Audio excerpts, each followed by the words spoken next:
우리에게 주신 하나님 말씀은 마태복음 9장 27절부터 31절 말씀을 보도록 하겠습니다.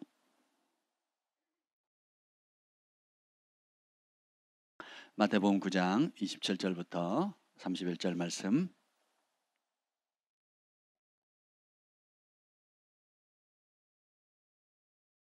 찾으셨습니까? 자, 우리 한 절씩 교독하시겠습니다.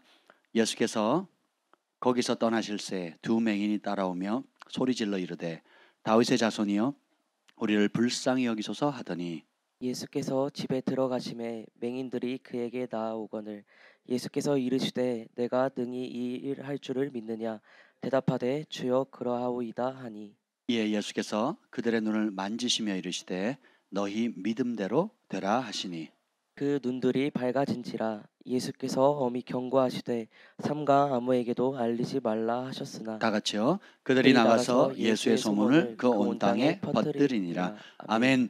성령 하나님 환영합니다. 감사합니다. 기대합니다.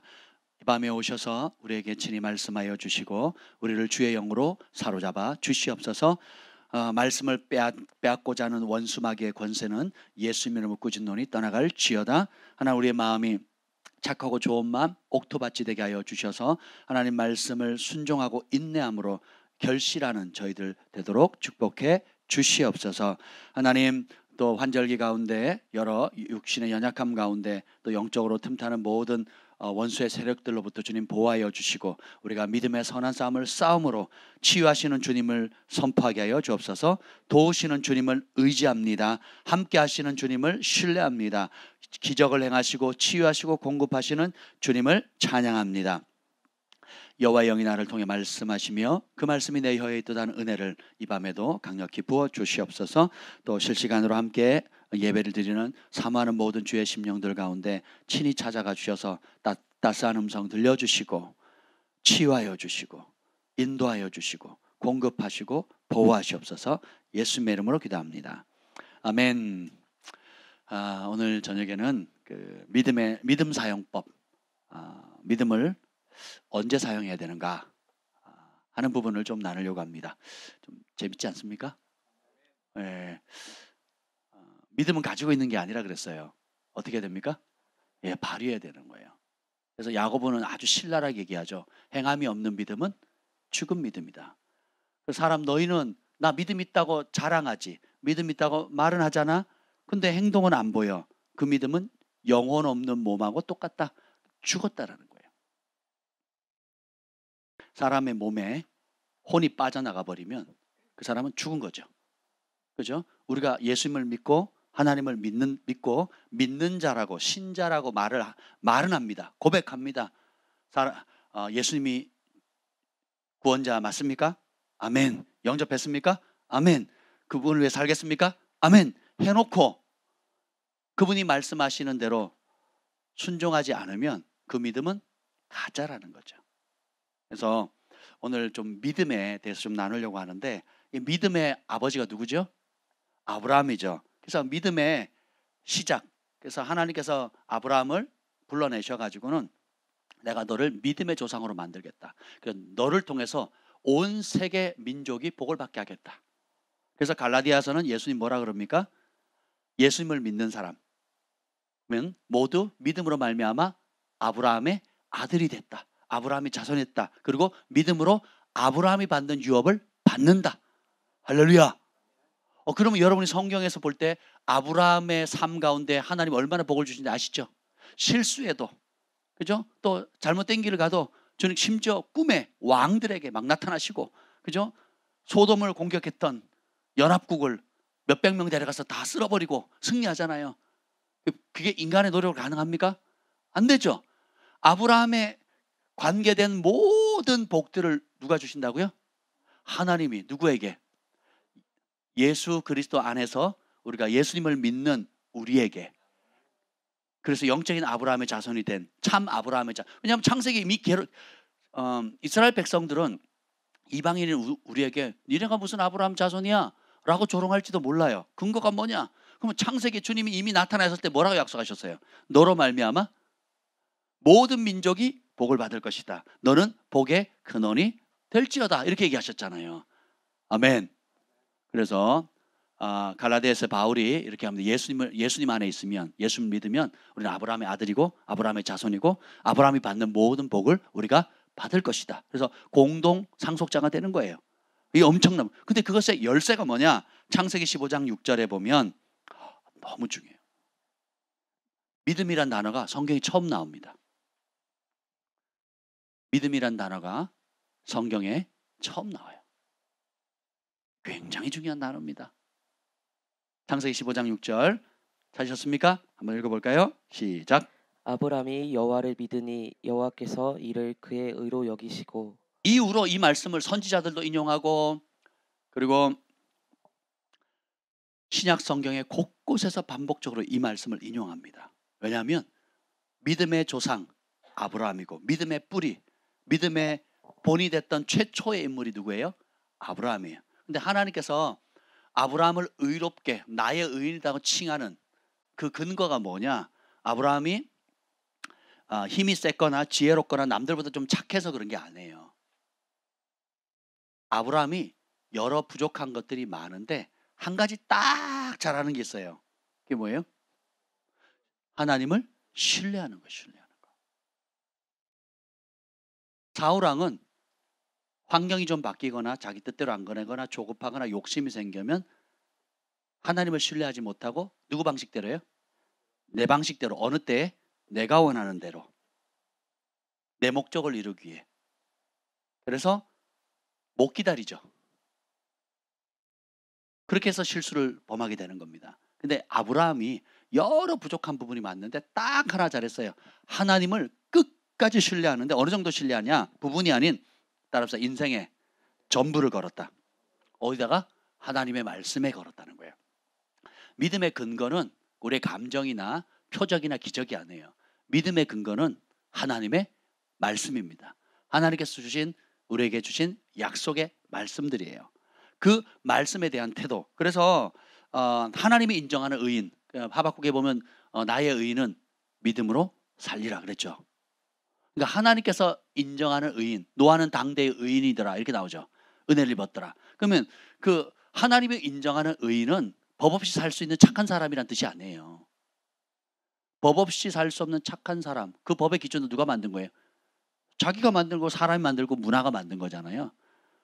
그 법이 좋은 법이라면 법을 새로 바꿀 필요가 있어요, 없어요? 없잖아요. 정권 바뀌면 계속 바꾸잖아요. 우리가 생각하는 기준은 늘 바뀌어요. 시대의 조류나 상황 따라 바뀝니다. 그 기준으로 나는 착하니까 의롭다라고 말할 수가 없어요. 그러면 하나님께서 말씀하시는 의인, 하나님께서 인정하는 의인은 심플합니다. 뭐예요? 믿음을 발휘하는 전문가예요. 하나님의 말씀이 들을 때, 하나님 말씀 앞에 여러분이 섰을 때 지금 예배의 핵심 뭡니까? 말씀을 듣는 거잖아요. 그죠?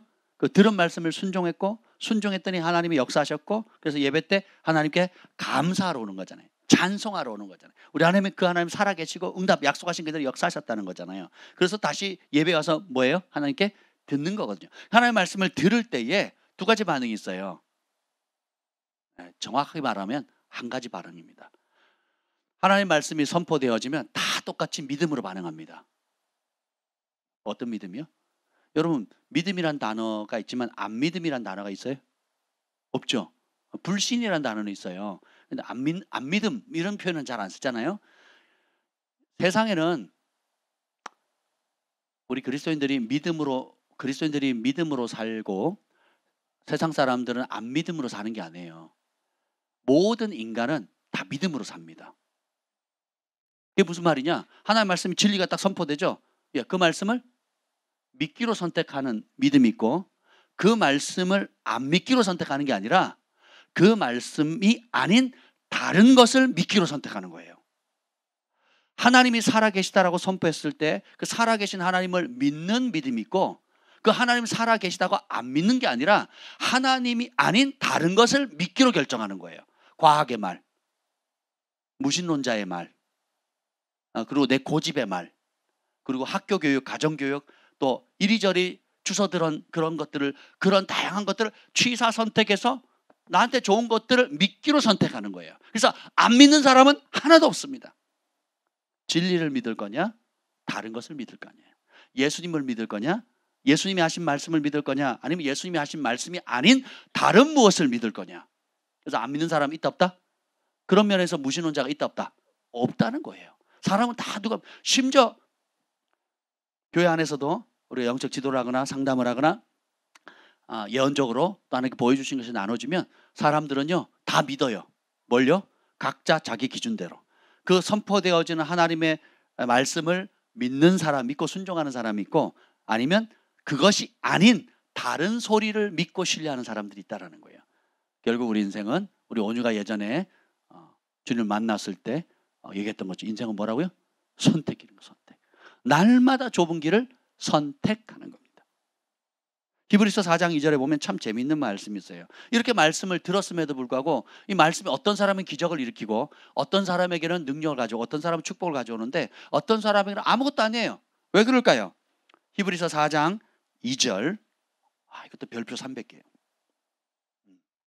읽어볼까요? 시작. 그들과 같이 우리도 복음을 전함을 받은 자이나 들은 바 그 말씀이 그들에게 유익하지 못한 것은 듣는 자가 믿음과 결부시키지 아니함이라. 자, 말씀을, 복음의 말씀을 들었어요. 예수 그리스도의 복음, 천국 복음을 들었어요. 근데 그 놀라운 복음을 들었음에도 유익이 되지 못하는 이유가 뭐예요? 누가? 듣는 사람이 믿음을 결부시키지 않았다는 거예요. 하나님께서 인정하는 사람은 하나님의 말씀이 선포되어지고 하나님의 말씀이 들려졌을 때 항상 뭘로 반응해야 돼요? 믿음으로 반응하는 거예요. 근데 우리는 뭘로 반응하느냐? 보통 내 이성, 논리, 보이는 것, 소위 말하면 특별히 의지하는 거. 저희 예전에 저희 교회에 의사 선생님이 계셨어요. 부부가 있었는데 제가 가끔 이제 의학적인 얘기를 하면 바로 막 손이 올라옵니다. 올라가다가 막 잡아 끌어요. 예배 중인데 제가 잘못된 정보를 알렸다는 거죠. 저는 의사가 아니니까. 근데 그분은 전문가시니까 그리고 끝나고 나면 목사님 그거는 잘못된 정보입니다라고 알려줬어요. 예.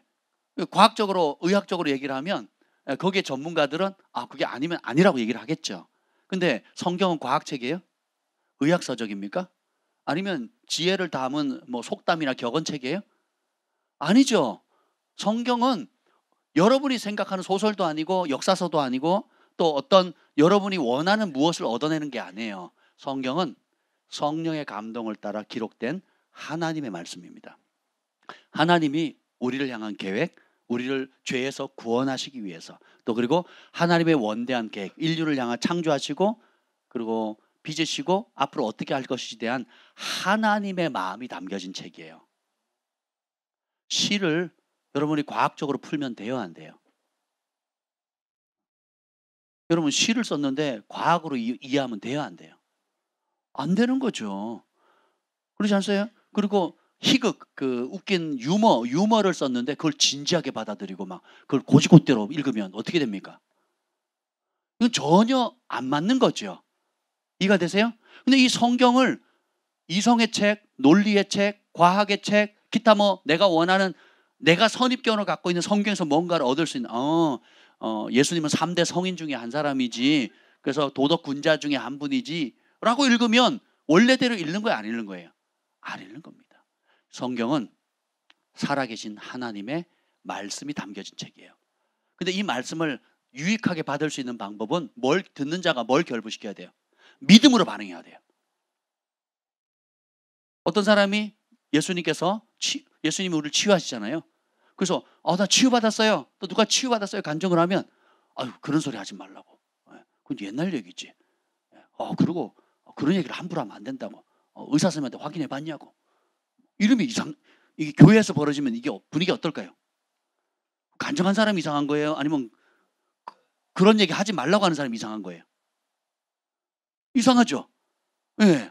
우리 부부께서 받은 놀라운 가정에 여러 기적들이 있었잖아요. 그걸 이제 예전에 이제 교제했던 이 두 분이 교회를 안 다닐 때 막 전도하고 교회 다니라고 막 했던 분들이에게 너무 기뻐서 내가 교회를 다닙니다. 또 막 이렇게 성령 충만하고 회개하고 이런 변화가 일어났고, 그리고 기도도 뜨겁게 합니다. 산기도도 가요. 그랬더니 막 되게 좋아합니다.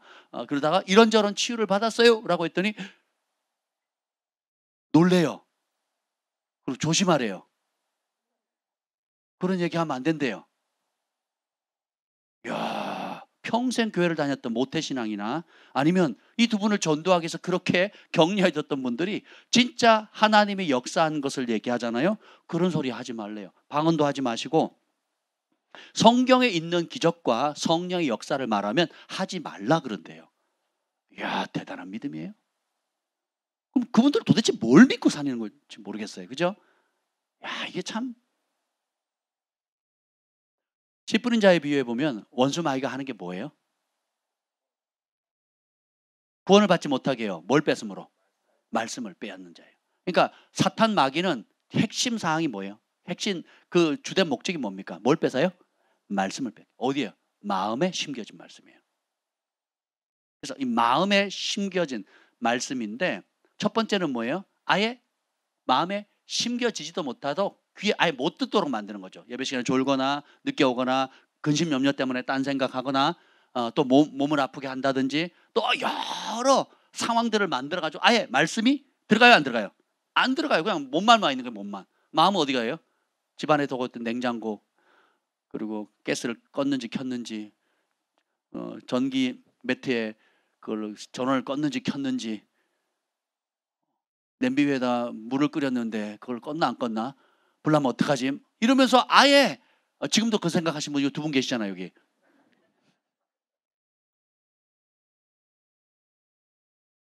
군대 간 자식 생각하거나 또 기타 뭐 내일 있을 뭐 여러 생각들, 또 예배 끝나고 뭐 내가 해야 될 많은 것들 생각하면서 아예 말씀 자체가 안 들리도록 만드는 거. 예, 그게 길가밭이죠. 그렇죠? 예. 근데 밭의 수준들은 다 다르지만 결국 뭘 뺏는 거예요? 말씀을 빼앗아요. 그래서 빼앗을 뿐만 아니라 어떻게 빼앗느냐? 일단 심겨지면 마음에 심겨진 것들을 빼앗아요. 어떻게 빼앗을까요? 믿음으로 반응하지 못하도록 하는 겁니다. 마음에 심겨진 말씀이 뿌리를 내려서 열매를 맺을 수 있는 방법은 뭐예요? 믿음으로 순종하는 거예요. 믿음으로 반응하는 거예요. 그 심겨진 말씀 앞에 믿음으로 반응할 때 뿌리를 내리게 되고 순을 대고 자라서 열매를 맺게 됩니다. 근데 믿음을 발휘하지 않거나 믿음을 사용해서 순종하지 않게 되면 그 말씀은 어떻게 돼요? 그냥 씨앗 그 자체로 있거나 아니면 다시 새가 와서 쪼아먹을 수도 있다는 겁니다. 말씀을 빼앗는 자, 말씀을 빼앗기면 나타난 최종 결과가 뭐예요? 관동 형제님 얘기했듯이 구원을 못 받게 하는 거예요. 그 구원이 영원한 구원일 수도 있고 우리 이 땅에 살아가는 동안에 직면하는 많은 원수의 공격으로부터 질병, 가난, 고통, 관계 어그러짐들 여러 영적인 문제들까지도 그런 문제에서 말씀이 다 해답인데 그 해답되는 말씀을 빼앗아가 버리니까 혜택을 누려요, 못 누려요? 못 누리는 거예요. 그러니까 교회는 다니는데 지옥인 거예요. 교회는 다니는데 엉망인 거예요. 교회는 다니는데 유명한 교회도 다니고 큰 교회 다니고 우리 목사님 누구라고 자랑은 하는데 정작 자신의 마음은 지옥입니다. 집에 들어가기가 싫어요. 네, 그리고 행복하지가 않습니다. 불행한 거예요. 왜요? 말씀을 빼앗겼거든요. 말씀을 빼앗긴 이유가 뭐예요? 믿음으로 반응하지 않았기 때문에 그렇습니다. 오늘 히브리서에 보면 듣는 자가 믿음으로 반응하지 않는 거예요. 그러면 여러분이 말씀이 주는 모든 혜택을 누리기를 원하시죠? 그럼 뭘로 반응해야 돼요? 믿음으로 반응하셔야 돼요. 그러면 히브리서 10장 22절에 보면 참 마음과 온전한 믿음으로 하나님께 나아가자. 하나님께 나아갈 때 두 가지 얘기하는 거예요. 참마음, 진실한 마음이에요. 진짜 하나님 살아계시다. 하나님 앞에 예배를 드리고 하나님 앞에 예물을 드리고 하나님의 응답하심을 믿고 기도하고 진실한 마음으로 감사하고 하나님께 해답이 있다는 거, 나에게 해답이 없다라는 걸 인정하고 진실한 마음으로, 그리고 어떻게 해요? 또 온전한 믿음으로 가는 거예요. 반쪽짜리 믿음이 아니고 기분 좋으면 믿고 기분 안 좋으면 안 믿고 뭐 이런 게 아니고 정말 나에게는 해답이 없어요. 누구에게만 답이 있어요? 하나님께만 답이 있어요. 그러니까 온전한 신뢰를 주는 거예요. 아브라함이 잘했던 게 뭐라고요? 자기 인생을 하나님 말씀에 걸어버려요. 심지어 절정기에 뭐예요? 최고로 모든 복이란 복을 다 받았어요. 그리고 자기가 가장 아끼는 최고의 보물이 뭐였어요? 아들 이삭이죠. 근데 그것도 이삭을 뭐 레위인으로 바쳐라, 뭐 사역자로 보내라 이것도 아니고 어떻게 해요? 번제로, 일반 제물도 아니고 범죄, 각을 떠가지고 피를 다 빼고 내장을 다 뺀 다음에 어떻게 해요? 완전히 태워서 죄만 남게 만들라는 거거든요. 이야. 그런데 어떻게 합니까? 그 극단적인, 그리고 하나님의, 어떻게 보면 하나님의 속성과 위배되는, 자기가 이전에 알고 있던 하나님과 너무 다른 하나님인 거예요. 근데 두 말도 않고 새벽 일찍 일어나서 3일 길을 가는데 그 3일 길이 얼마나 괴로웠겠습니까? 근데 마지막 모리아산에 도착해서 올라가기 전에도 뭐라 그럽니까? 하나님께서 예비하실 거야. 끝까지 뭘로 반응해요? 믿음으로 반응하죠. 울면서 올라가지 않았어요. 그렇죠? 그리고 우리가 같이 내려올 거라고 얘기를 합니다. 하나님께서 예비할 거라고. 아니, 나무는 준비가 됐는데 번제할 그 희생 양이 없습니다. 그랬더니 아브라함이 뭐라 그럽니까? 네 놈이다, 네 놈. 내가 널 잡아 바치련다 라고 하지 않고 뭐라 그래요? 하나님께서 예비하실 거예요. 그래서 나온 말이 뭐예요? 여호와 이레인 겁니다. 우리가 이런 상황에서 여러분이 논리와 이성과 계산을 따져버리면 믿음이 작동해요, 안 해요? 안 하는 겁니다.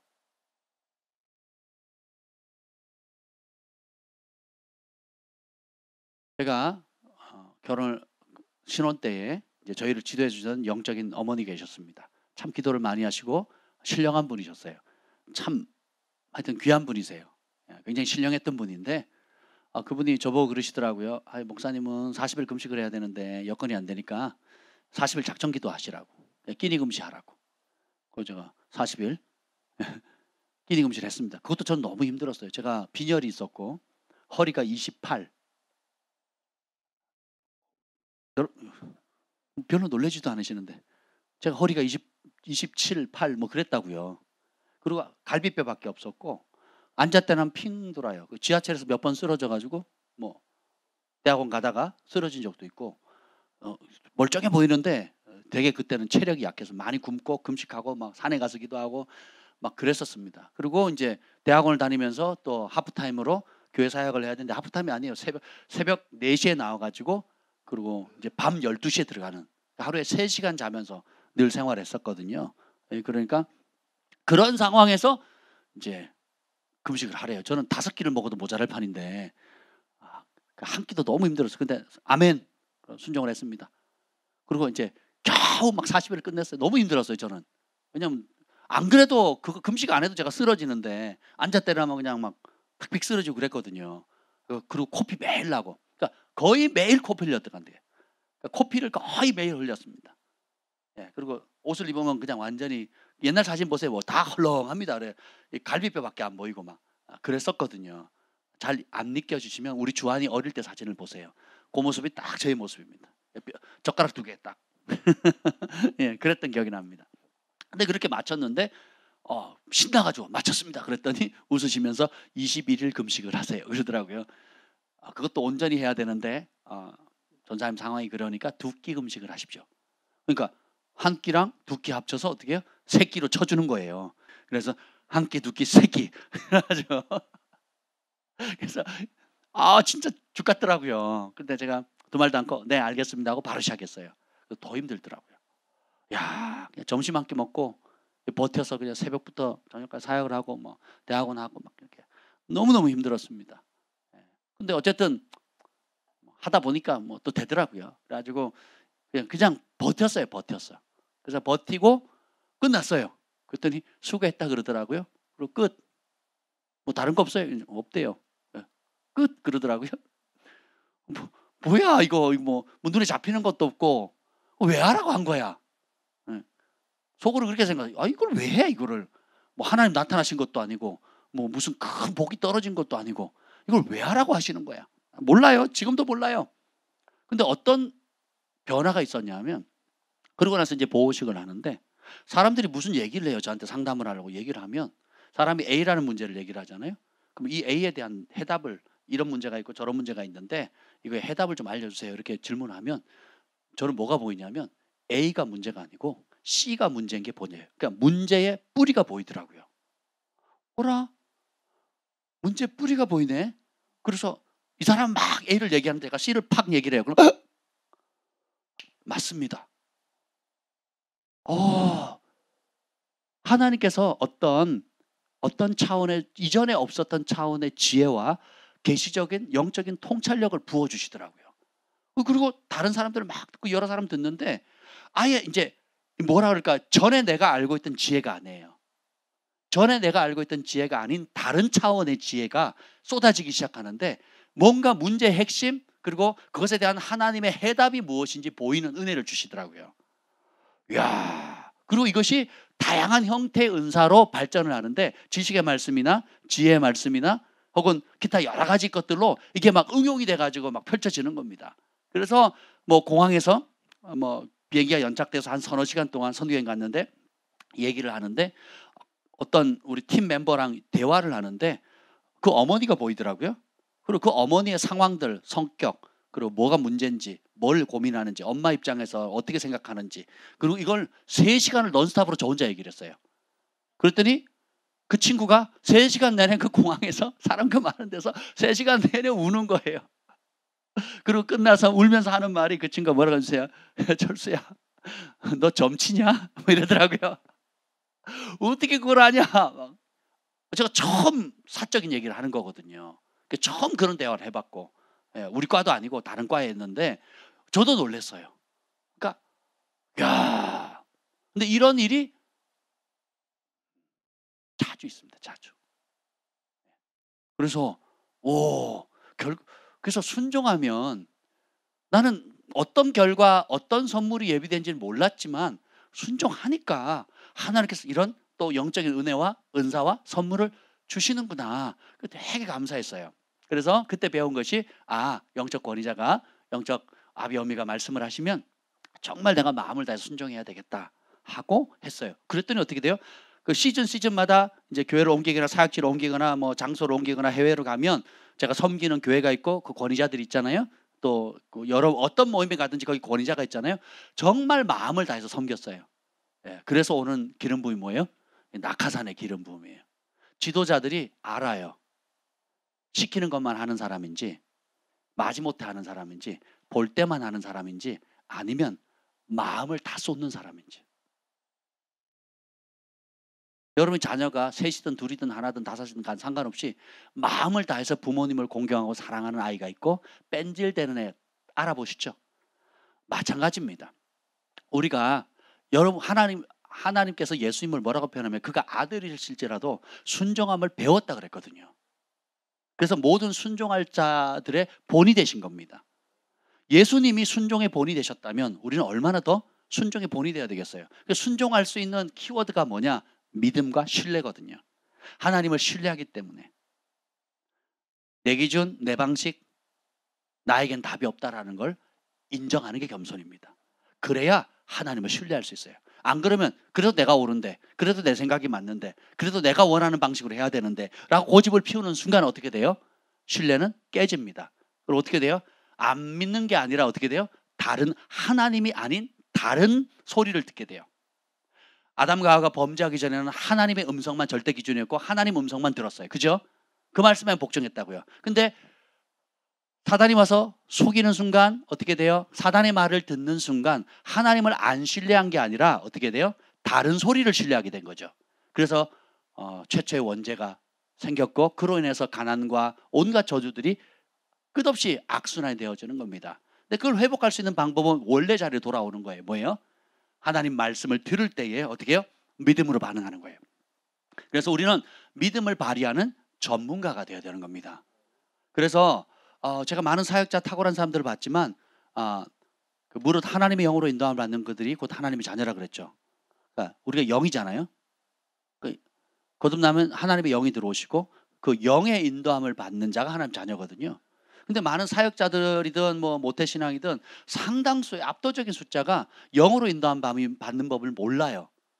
그리고 뭐예요? 육으로, 그러니까 이성과 논리, 그리고 체면 혹은 점잖은 거, 그냥 착한 수준에 머무는 거. 불교 신자들 중에 착한 사람 무지 많습니다. 이슬람 신자들 가운데 착한 사람 무지 많아요. 북한에도 착한 사람 많습니다. 제가 탈북자들 많이 알고 있거든요. 참 착해요. 때묻지 않았어요. 삶이 척박해서 거칠어서 그러지 이 마음은요 남한 사람보다 월등히 착한 사람이 널브러졌어요. 그런 착함이 하나님 앞에 의유가 될 수 있습니까? 없습니까? 없는 거예요. 예. 그래서 우리가 하나님 말씀이 부딪힐 때 내 기준의 착함과 혹은 이성과 논리와 과학, 그다음 의학, 또 기타 여러 가지 것들로 내가 배워왔던, 우리 가정에서는 그렇게 안 배웠고, 우리 경상도에서는, 전라도에서는, 서울에서는, 서울 사람들은 그렇게 안 한다고, 한국에서는 그런 식으로 안 한다는 식의 여러 이런 모든 것들을 말씀의 물로 씻김을 받아야 돼요. 그래서 그 모든 생각을 싸그리 그리스도의 말씀에 복종시켜야 돼요. 그래서 생각을 전환시키는 훈련을 해야 됩니다. 기준을 전환시켜야 돼요. 자녀 교육에 대한 기준도 바꿔야 돼요. 어떤 사람들을 보면 자식이 우상이에요. 근데 본인은 그걸 몰라요. 저에게도 그런 분들이 있습니다. 제가 때가 되면 직면하려고 해요. 때가 안 됐기 때문에 그냥 기다리고 있는 겁니다. 자식이 우상인 거예요. 미숙해서 그럴 수도 있고 잘 모를 수도 있는데, 혹은 그 말씀을 들을 준비가 아직 안 돼 있기 때문에 그냥 기다려주는 겁니다. 왜냐하면 그것도 과정이거든요. 배워야 되는 거예요. 뭐 저만 그렇게 느끼는 거 아니잖아요. 여러분들도 이미 자녀를 많이 키워본 분들은 그땐 다 저렇게 하는 거야. 저런 어려움이 있어. 나도 그땐 그랬었지. 근데 지금 다시 키우면 난 그렇게 안 할 거야 하는 부분들이 있잖아요. 예. 그런 모든 것들이 뭐냐, 그냥 키워보지 않았기 때문에 미숙함이 아니라 내 안에 감춰져 있는 아픔, 그 다음에 그런 어떤 한맺힘, 그리고 상처들, 그리고 기타 하나님으로부터 나오지 않은 다른 기준으로 상처받았던 것들, 혹은 그렇게 배웠던 것들, 또 그것이 옳다고, 혹은 전혀 그런 부분에 처음이기 때문에 모르기 때문에 겪는 여러 가지 것들. 그래서 그런 것 때문에 자녀 때문에 하나님 앞에 나아가는 하나님의 우선순위가 밀리는 거예요. 그런 거 많이 봅니다. 혹은 그것 때문에 막 서로 자녀가 있는 부모들끼리 다투거나 싸우거나 마음 상하거나 울고 막 그럴 때가 많지요. 우리가 각자 그런 부분에 미숙한 부분들이 참 많지만, 그럼에도 불구하고 이런 과정을 통해서 뭐예요? 우리가 메타인지 아는 거예요. 내가 진짜 믿음으로 반응하는 사람인지, 아니면 믿음이 아닌 다른 무엇으로 반응을 하는지. 이게 현실의 삶 가운데 여러 분야에서 이게 팍팍 이렇게 터져 나옵니다. 그럼 그때 우리가 겸손하게 인정하면 돼요. 인정하고 그리고 배우려고 하면, 주님, 내가 또 혈기로 반응하네요. 주님, 또 내 생각으로, 내 고집으로, 주님, 내가 또 안 들으려고 하네요. 솔로몬이 1,000번째 드리고 하나님께 구했던 게 뭡니까? 여러분, 지혜라고 대답하시면 안 된다 그랬잖아요. 그 지혜란 단어가 안 나온다고 제가 말씀드렸죠. 솔로몬이 1,000번째 드리고 하나님 뭘 줄고 그랬더니 뭐예요? 듣는 마음을 달라 그랬죠. 왜요? 자기에겐 답이 있어요, 없어요? 자기의 백성을 분별할 수 있는, 재판할 수 있는 지혜가 있어요, 없어요? 왕권을 유지할 수 있는 지혜, 전쟁에 나가 싸울 수 있는 전략 있어요, 없어요? 없어요. 그러니까 누구한테 듣겠다는 거예요? 누구 기준으로? 내 기준을 버리고. 이게 엄청난 겁니다.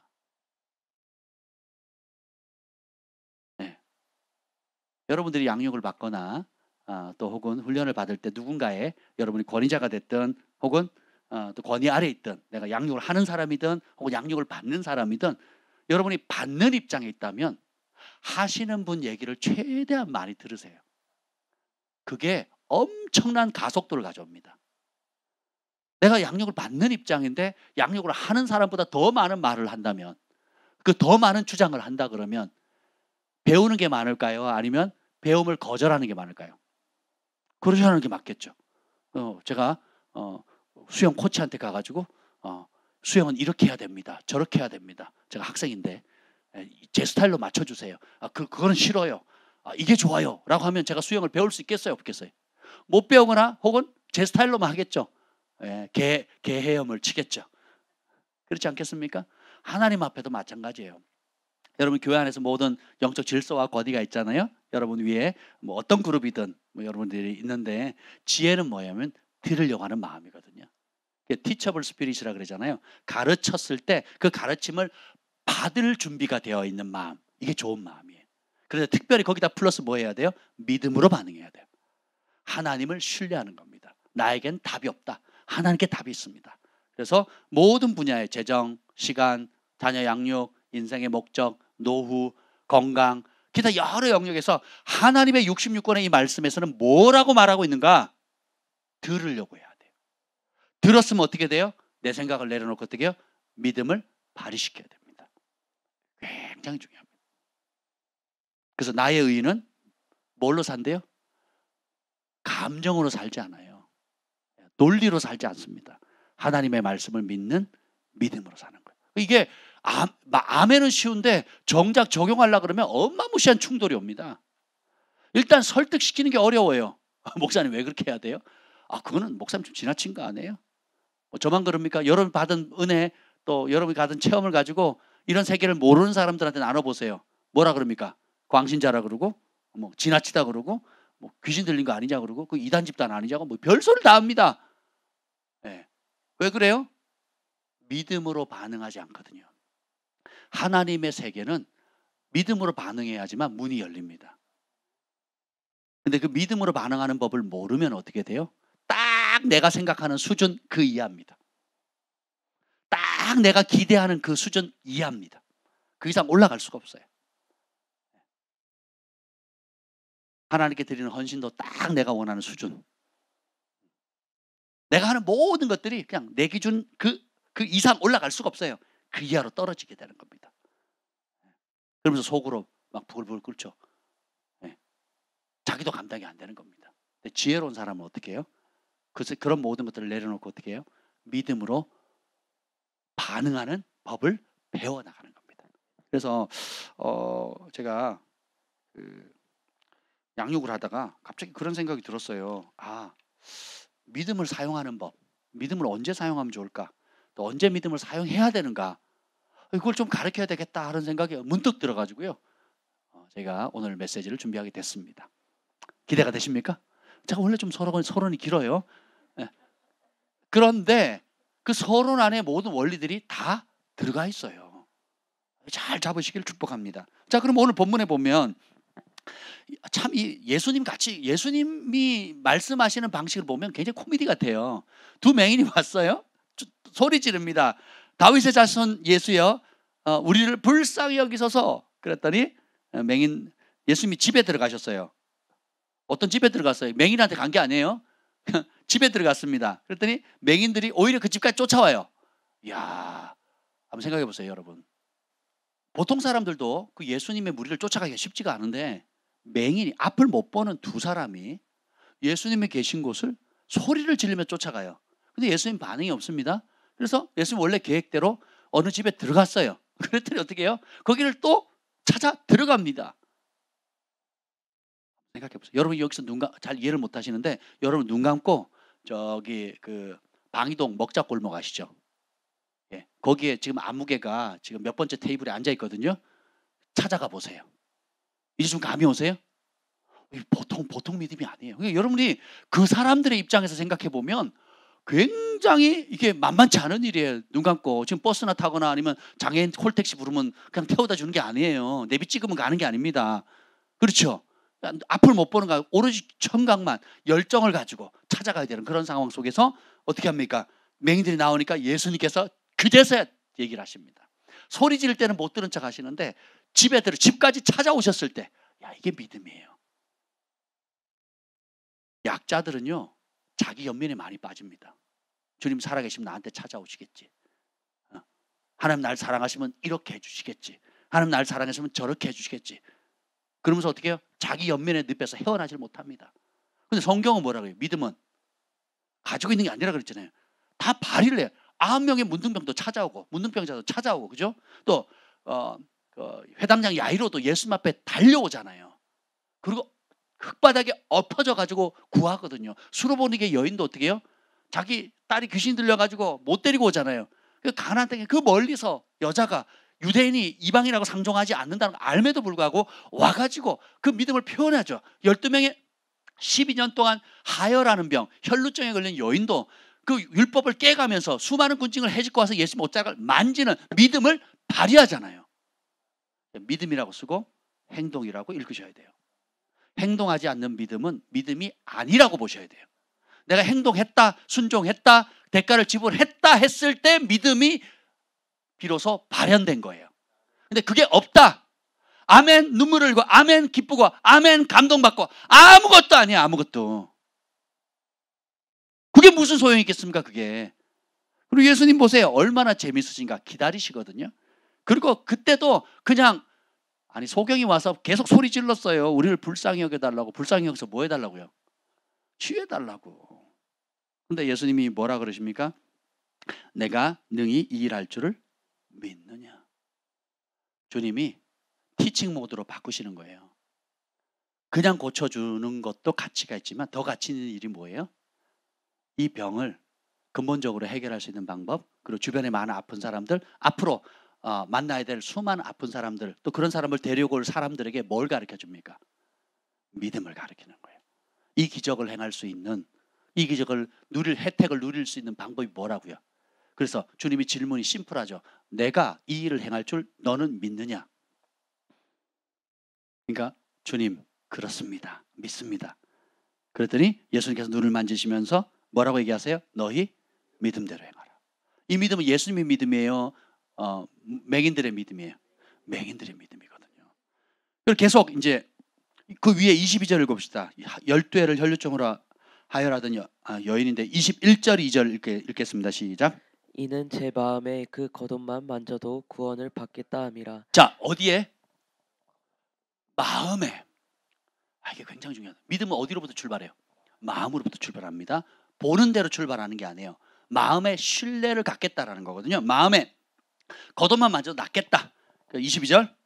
예수께서 돌이켜 그를 보시며 이르시되 따라 안심하라 내 믿음이 너를 구원하였다 하시니 여자가 그 즉시 구원을 받으니라. 예수님께서 그것을 보시잖아요. 바리새인과 서기관들이 악한 생각도 읽으실 뿐만 아니라 아무도 관심 없는 병으로 모든 전 재산을 탕진하고 누구도 관심 없어 하는 그 여인의 절규를 보시잖아요. 마음으로 품은 믿음, 마음으로 품은 그 생각을 주님께서 소중히 보시잖아요. 그래서 따라 안심해라. 내 믿음이 너를 구원했다. 야. 그래서 성경에 보면 믿음은 모든 사람의 것이 아니니라 이렇게 얘기해요. 왜냐하면 그걸 거부하고 오히려 더 악하게 악으로 치닫는 사람들이 있거든요. 그래서 믿음은 선물입니다. 그리고 그 믿음은 또 분량이 있어요. 믿음은 자라가야 됩니다. 믿음은 들음에서 나고 들음은 그리스도의 말씀이라 그랬죠. 여러분이 말씀을 사랑하는 만큼 깨닫게 되고 깨달은 만큼 순종하게 되고 순종하는 만큼 자라게 됩니다. 아멘.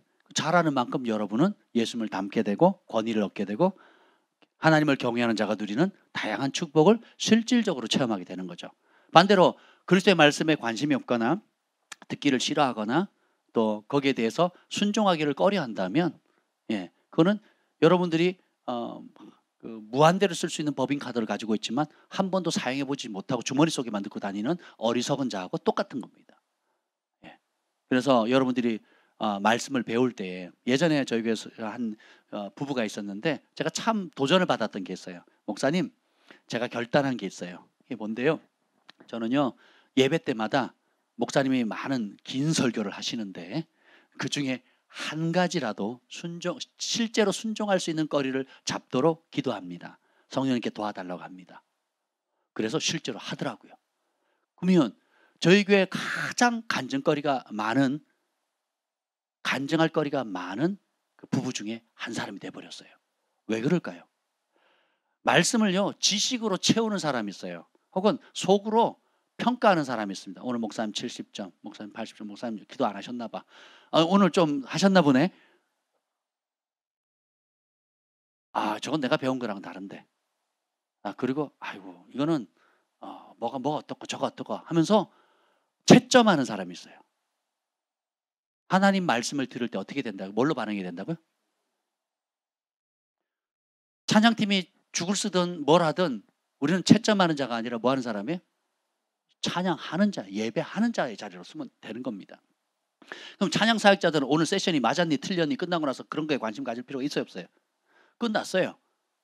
그리고 그 세션 맞추는 거에 하나님 관심 하나도 없습니다. 마음을 쏟았는가 안 하는가. 진심으로 나를 사랑하는으로 고마움으로 또 애통함으로 정직하게 주님께 정말 그렇게 하는 그 마음을 보시는 거지. 맞았니 틀리는 찬양팀 멤버들만 기억하고 있지 아무도 기억 안 해요. 그죠? 여러분 그렇게 기억하십니까? 아니죠. 무엇이 중요한지를 여러분이 보셔야 되는 거예요. 오늘 보면 예수님께서 너희 믿음대로 되라. 그럼 이 믿음을 언제 발휘해야 되는가? 제가 오늘 묵상을 하는데 너무 좋은 거예요. 믿음을 성경 창세기부터 요한계시록까지 다 봤잖아요. 놀라지도 않으시는데 한 350번 나오더라고요. 352번 나오고 그리고 그거 관련된 단어들도 하면 또 수십 번이 나오고요. 총 하면 한 400번 이상의 단어가 나옵니다. 더 많을 거예요. 근데 그 스토리를 쭉 다 묵상을 했어요. 너무 좋더라고요. 그러니까 보니까 실제 있었던 사건이잖아요. 이게 무슨 논리책이 아니잖아요. 교리책이 아니잖아요. 실제로 역사에 존재했던 인물들이고 역사 속에서 고통을 겪었던 사람이고 그들이 하나님 앞에 예수님 앞에 그 말씀 앞에 믿음으로 반응했을 때 주님께서 어떤 역사를 이루셨는지에 대한 기록이죠. 산 증거잖아요. 그렇죠? 그게 쭉 보이는데 너무 행복한 거예요. 그래서 이걸 경외함 시리즈 다음으로 해야 되겠다. 언제가 될지 모르겠지만 나중에 제가 여유가 되면 몇 개월 뒤에 지금부터 준비를 해서 믿음이란 무엇인가? 믿음 사용법에 대해서 또 말씀을 좀 준비를 하면 좋겠다. 그래서 책자로 만들면 좋겠다. 이런 생각을 하게 됐어요. 너무 좋더라고요. 행복하더라고요. 와, 우리 하나님이 이렇게 믿음을 귀하게 보시는구나. 믿음이 천국 문을, 그러니까 천국 복음을 실제로 누리는 마스터 키어예요. 다 엽니다. 제가 그걸 보다가 막 행복해가지고 오늘 여러분들이 제한된 시간이 있기 때문에 제가 몇 가지 할 수 있을지 모르겠어요. 하는 만큼 하고 그걸 붙들고 기도하려고 합니다. 기대가 되십니까? 아멘. 그래서 예레미야 17장 5절에 보면 여호와께서 이같이 말씀하시니라. 예레미야 17장 5절이에요. 무릇 사람을 믿으며 육신으로 그의 힘을 삼고 마음이 여호와에게 떠난 그 사람은 저주를 받을 것이라. 누구를 믿는데요? 사람 믿고 육신으로 그 힘을 삼고 마음이 여호와께로 떠난 그 사람은 저주를 받을 것이다. 힘 있는 사람. 지금 대장동 사건들 보면 다 그 이권 분배하느라고 치고받고 싸우다가 결국 서로 배신하고 또 배신한 너도 배신해 그럼 나도 배신해 하고 막 지금 막 물고 늘어지잖아요. 그때는 뭐 몇백억씩 준다 그러니까 막 좋다 그랬죠. 지금은 어떻게 해요? 서로 감옥에서 형을 덜 받기 위해서 이실직고를 하고 있잖아요. 안 그러면 자기가 다 덤탱이를 써야 되니까 모든 책임을 써야 되니까 서로 막 이제 서로 그러고 있습니다. 얼마 저는 계속 기도하고 있어요. 하나님 공의롭게 하나님 재판해 주시고 이 나라에 공의가 세워지게 해주세요. 그 기도를 매일 하거든요. 재판부에 또 이제 대통령뿐만 아니라 하나님의 공의가 세워지게. 그래서 악인들이 대놓고 악을 행하고 야당부터 시작해가지고 지금 그 악인들이 대놓고 악을 선하다고 하잖아요. 선을 악이라고 악을 선하다고 하면 저주를 받는다고 그랬거든요. 지금 야당이나 정치인들이 그걸 하고 있거든요. 그럼 거기에 상응하도록 그 검사 출신의 검찰총장 출신의 대통령을 세운 이유가 있다고 저는 봐요. 최소한의 안전을 지키는 거거든요. 최소한의 안전을. 최소한의 공의를 하나님께서 실행시키도록. 로마서에 보면 하나님께서 그런 집행관들을 세운 이유는 악인을 벌하고 의인에게 상을 주기 위함이라 그랬거든요. 하나님의 통로에 그들이 믿든 안 믿든 상관없습니다. 법을 세운 이유는 악인을 형벌하기 위해서. 안 그러면 그것마저 안 하면 하나님 직접 심판해 버리면 사람이 심판하지 않으면 하나님 직접 심판해 버리면요 막을 수가 없습니다. 그래서 사람의 손을 통해서 법치를 통해서 그것을 미루거나 회개할 기회를 허락하시는 거거든요. 그래서 보면 사람 믿으며 육신으로 그 힘을 삼고 육신의 대표적인 게 바벨탑이거든요. 우리의 힘으로 우리가 연합해서 우리의 이름을 떨치자. 여기 옆에 있는 123층 제2롯데 타워, 롯데 타워예요. 제2롯데 타워예요. 그걸 보면 어떤 마음이 들겠습니까? 뭐 달나라에 우주선이 왔다 갔다 하고 그리고 화성에 뭐가 왔다 갔다 하고 뭐 사진을 찍어서 보내면 우리의 이름을 내자 막. 야, 인간이 뭐 다 살 것 같죠? 예? 그렇지 않습니까? 조금만 정신 차리고 보세요. 아무것도 아닙니다. 아무것도 아닙니다. 그 모든 뿌리가 뭐예요? 마음이 여호와께부터 떠났다는 거예요. 다 좋은데 나름 착하고 나름 열심히 있고 나름 숭고한 뜻을 세웠지만 뭐로부터 벗어난 거예요? 하나님의 말씀으로부터 벗어나요. 마음에 하나님 기준으로 살지 않겠다는 거예요. 하나님 기준으로 살지 않겠다고 세운 인간이 만든 모든 좋아 보이는 것 그리고 아름다운 미사여구는 의미가 없어요. 그런 사람은 마음이 여호와에게서 떠난 그 사람은 저주를 받을 것이라. 이미 딱 끝났어요. 하나님 그렇게 말씀하셨어요. 그러면 행복은 어디 있습니까? 마음이 여호와께 고정되어 있는 사람이거든요. 그리고 여호와의 말씀에 믿음으로 반응하는 사람입니다. 마가복음 1장 15절에 보면 때가 찼고 하나님 나라가 가까웠으니 회개하고 복음을 믿으라 그랬어요. 우리 인생은 딱 결정돼서 하나님 정하셨어요. 뭘 믿으래요? 복음을 믿으라. 마가복음 11장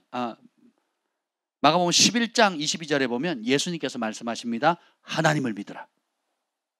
여러분 뭘 믿고 사십니까 지금? 네? 하나님 믿고 사세요? 아니던데. 지금. 메타인지를 하셔야 돼요. 제가 하나님을 믿는지 안 믿는지에 대해서 몇 가지 툭툭툭 던지면요. 여러분 충격받으실 겁니다. 여러분 공급자가? 네, 아멘. 네. 네. 여러분의 치료자가? 인도자가?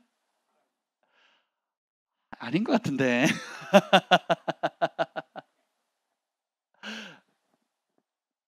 웃자고 하는 거지만 자 보세요. 답은 알고 있는데 현실은 다르게 반응하거든요. 머리로는 알고 있고 그렇게 배웠어요. 그렇게 아멘하고 또 감동도 받고 때로 눈물도 하고 결단도 합니다. 정작 문제가 땅 터지면 여러분의 공급자는 누구예요? 사람이죠. 여러분의 치료자는 누굽니까? 네, 뭐 의사도 좋은 분들이고 의사도 선한 일 하니까 귀한 분들이죠. 그러니까 근본 뿌리가 하나님이 고치신다, 하나님이 살리신다, 하나님 생명을 지탱하신다 하는 것이 뿌리가 들려버려요. 조금만 아프면. 코로나 때 교회 몇 사람들이 감기에 걸리고 제가 독감이라고 그랬잖아요.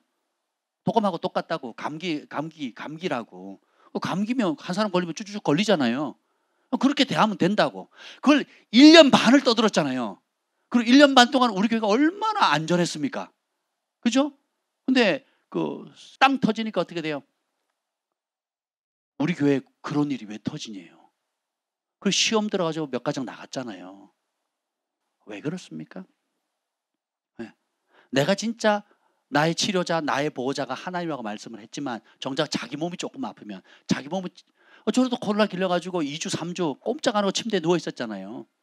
땀을 막 비 쏟듯이 쏟고 그리고 발끝부터 막 해가지고 냄새도 맛도 안 느껴지고 네. 그래서 중국 요리 뭐더라? 매운 거 마라탕을 먹고 그 매운 마라 싼 거 마라탕을 편의점에 갔는데 우연히 마라탕이 있어가지고 그걸 봉지째 먹었는데 그때 처음 맛이 느껴지더라고. 2주 만에 3주 만인가 뭘 먹어도 맛이 안 느껴지더라고요. 근데 그 마라탕을 먹는데 맛이 그냥 맛이 조금 느껴지더라고요. 그걸 먹고 난 다음부터 조금씩 회복되기 시작했는데 그렇게 그 정도 뭐 대가는 지불해야 되는 거 아니에요? 그리고 그게 나쁩니까? 그렇게 하고 나니까 그 다음부터 어떻게 돼요? 면역이 생기는 거잖아요. 진짜 하나님 주신 자연 면역이거든요. 백신 맞아 죽은 사람이 1000명이 넘습니다. 1000명이. 그 통계를 안 내서 그렇지 지금도 늘어나고 있고 이유 없이 죽는 사람 얼마나 많습니까? 그리고 이제 후유증들이 막 지금 곳곳에 일어나죠. 후유증들이 얼마나 많으니까 뭐 어떤 부작용이 있는지 모르는 거예요. 그런 건 생각도 안 하고. 네. 그래서 우리가 정말 내가 알고 믿고 있다고 하는 것과 현실로 내가 행동하는 것이 얼마나 갭이 큰지를 인식하면 겸손해질 수밖에 없어요. 그게 인식이 안 되죠? 그럼 판단만 하고 있는 거예요. 판단만. 설교를 잘했니 못했니 잘 가르쳤니 못 가르쳤니 이게 좋으니 나쁘니 우리 성도 수준이 어쩌니 저쩌니 자기는 당사자는 어떤지를 모르는 거예요. 내가 심판자의 위치에 서가지고 점점점 교만의 길로 오만한 자리로 올라가고 있다는 것을 본인은 모르는 거예요. 그럼 지혜로운 사람은 어떻게 하겠어요? 듣는 마음을 가지고 내가 어떤 열매를 맺고 있는지를 보겠죠. 그렇지 않겠습니까? 내가 삶에 어떻게 기도하고 있고 어떻게 섬기고 있고 그래서 어떤 파장을 가지고 주변의 사람들이 어떻게 칭찬하고 있는지, 그렇지 않습니까? 내가 어떤 아름다운 열매를 맺고 있는가 혹은 어떤 악취를 내고 있는가, 주변의 사람들이 나에게 모이는가 아니면 내가 등장하면 사람들이 흩어지는가, 사람들이 나를 만나기를 즐거워하는가, 나랑 교제하는 걸 즐거워하는가, 서로 즐거운가, 아니면 나는 사람만 생각하면 불편한가. 벌써 빡 나오잖아요. 그렇죠? 사람에 대한 태도가 결국 여러분의 영적 수준이에요. 사람을 사랑하고 섬기는 게 즐겁고 내가 돈 버는 이유도 그거고 내가 헌신하는 이유도 그거고 나보다 약한 사람, 어려운 사람 도와주는 게 즐겁고 기쁘고 그들을 힘겹지만 보람을 느끼는 거거든요. 그래서 영적으로 성숙할수록 하나님을 사랑하면 사랑할수록 하나님을 사랑하는 크기가 커질수록 결국 누구를 사랑하게 돼요? 사람을 사랑하게 되거든요. 약자를 사랑하게 되거든요. 근데 하나님을 향한 사랑이 식어지면 식어질수록 멀어질수록 사람에 대해서 관심이 없습니다. 냉담해져요. 그리고 자기밖에 몰라요. 자기 연민에 빠집니다. 그리고 자기는 피해자예요. 누구도 나를 안 도와주고 부모님은 어떻고 뭐 어떻고 하면서 모든 게 나한테 좀 잘해주면 해해, 나한테 좀 어렵다 그러면 다 나쁜 거죠. 그러면서 거꾸로 가는 거예요. 열매 맺지 못하는 삶을 살아가는 겁니다. 그러면 오늘 본격적으로 이제 들어갑니다. 예. 언제 믿음을 발휘해야 될까요? 자, 믿음 사용법 오늘 성경에 보겠습니다. 마태복음 6장 30절 보겠습니다. 마태복음 6장 30절.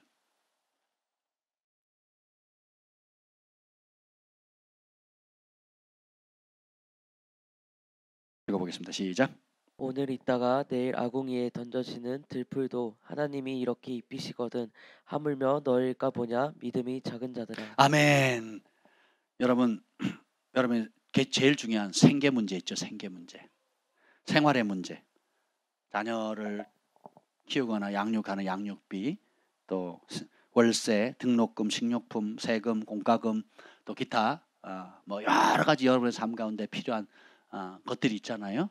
그런 모든 우리가 한 번뿐인 인생을 살아갈 때 필요한 생계를 위해서 필요한 모든 것에 공급이 필요할 때 하나님을 향한 믿음을 발휘하는 겁니다. 나의 공급자가 누구라고요? 하나님이시라는 거예요. 26절 읽어보겠습니다. 6장 26절 시작.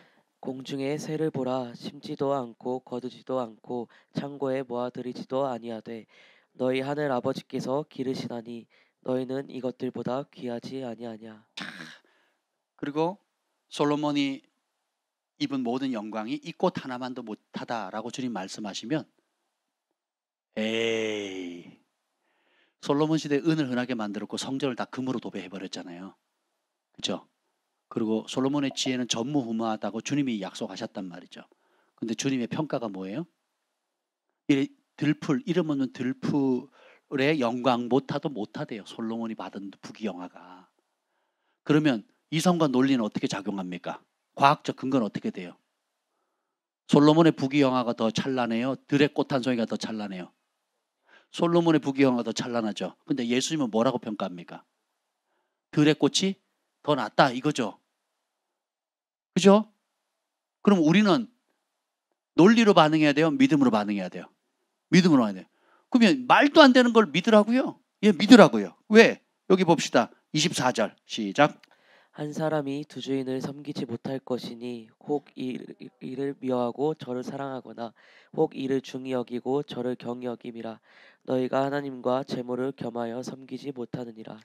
무엇이 핵심입니까? 우리 인생의 공급자를 재물로 삼을 거냐, 돈으로 삼을 거냐, 하나님을 삼을 거냐를 정하라는 거예요. 하나님이 공급자라고 정하는 순간 솔로몬의 부귀영화는 들의 풀의 꽃의 그 영화랑 비교도 안 된다는 거예요. 근데 재물이 주인으로 삼는 순간 어떻게 돼요? 솔로몬의 부귀영화가 제일 부러운 거예요. 솔로몬은 사람이 태어나서 누릴 수 있는 모든 것을 다 누립니다. 전도서 여러분 2장에 솔로몬이 인생을 어디다 허비했다 그랬어요? 누구를 위해 살았대요? 자기를 위해서 집을 짓고 자기를 위해서 건축도 해보고 자기를 위해서 천문학도 연구해보고 책도 많이 써보고 자기를 위해서 안위도 많이 둬버리고 자기가 누릴 수 있는 모든 쾌락, 부귀, 정치 다 누려봤더니 헛되고 헛되다 깨닫죠.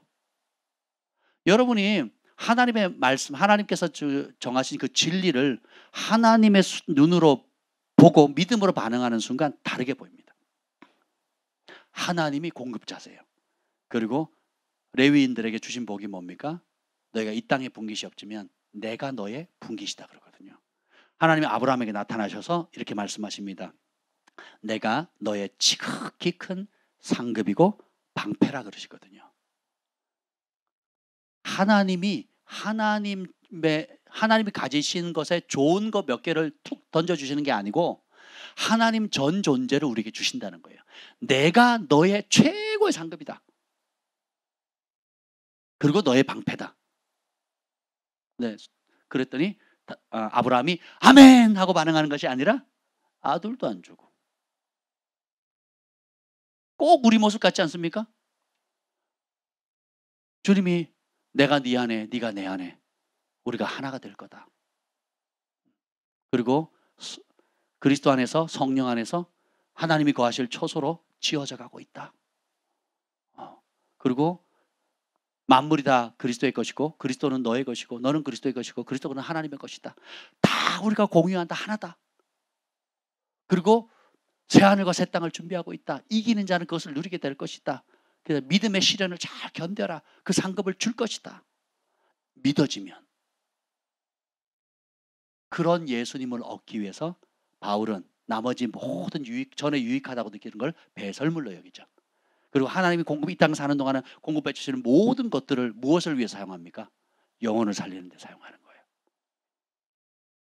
영혼을 위해 살리는 데 사용하고 주님의 몸된 교회가 세워지고 그리스도의 복음이 전파되지는 그 일에 다양한 분야에 시간과 물질과 은사와 삶을 바치는 것이 영원한 관점에서 보면 얼마나 고귀한지를 발견하게 되는 거죠.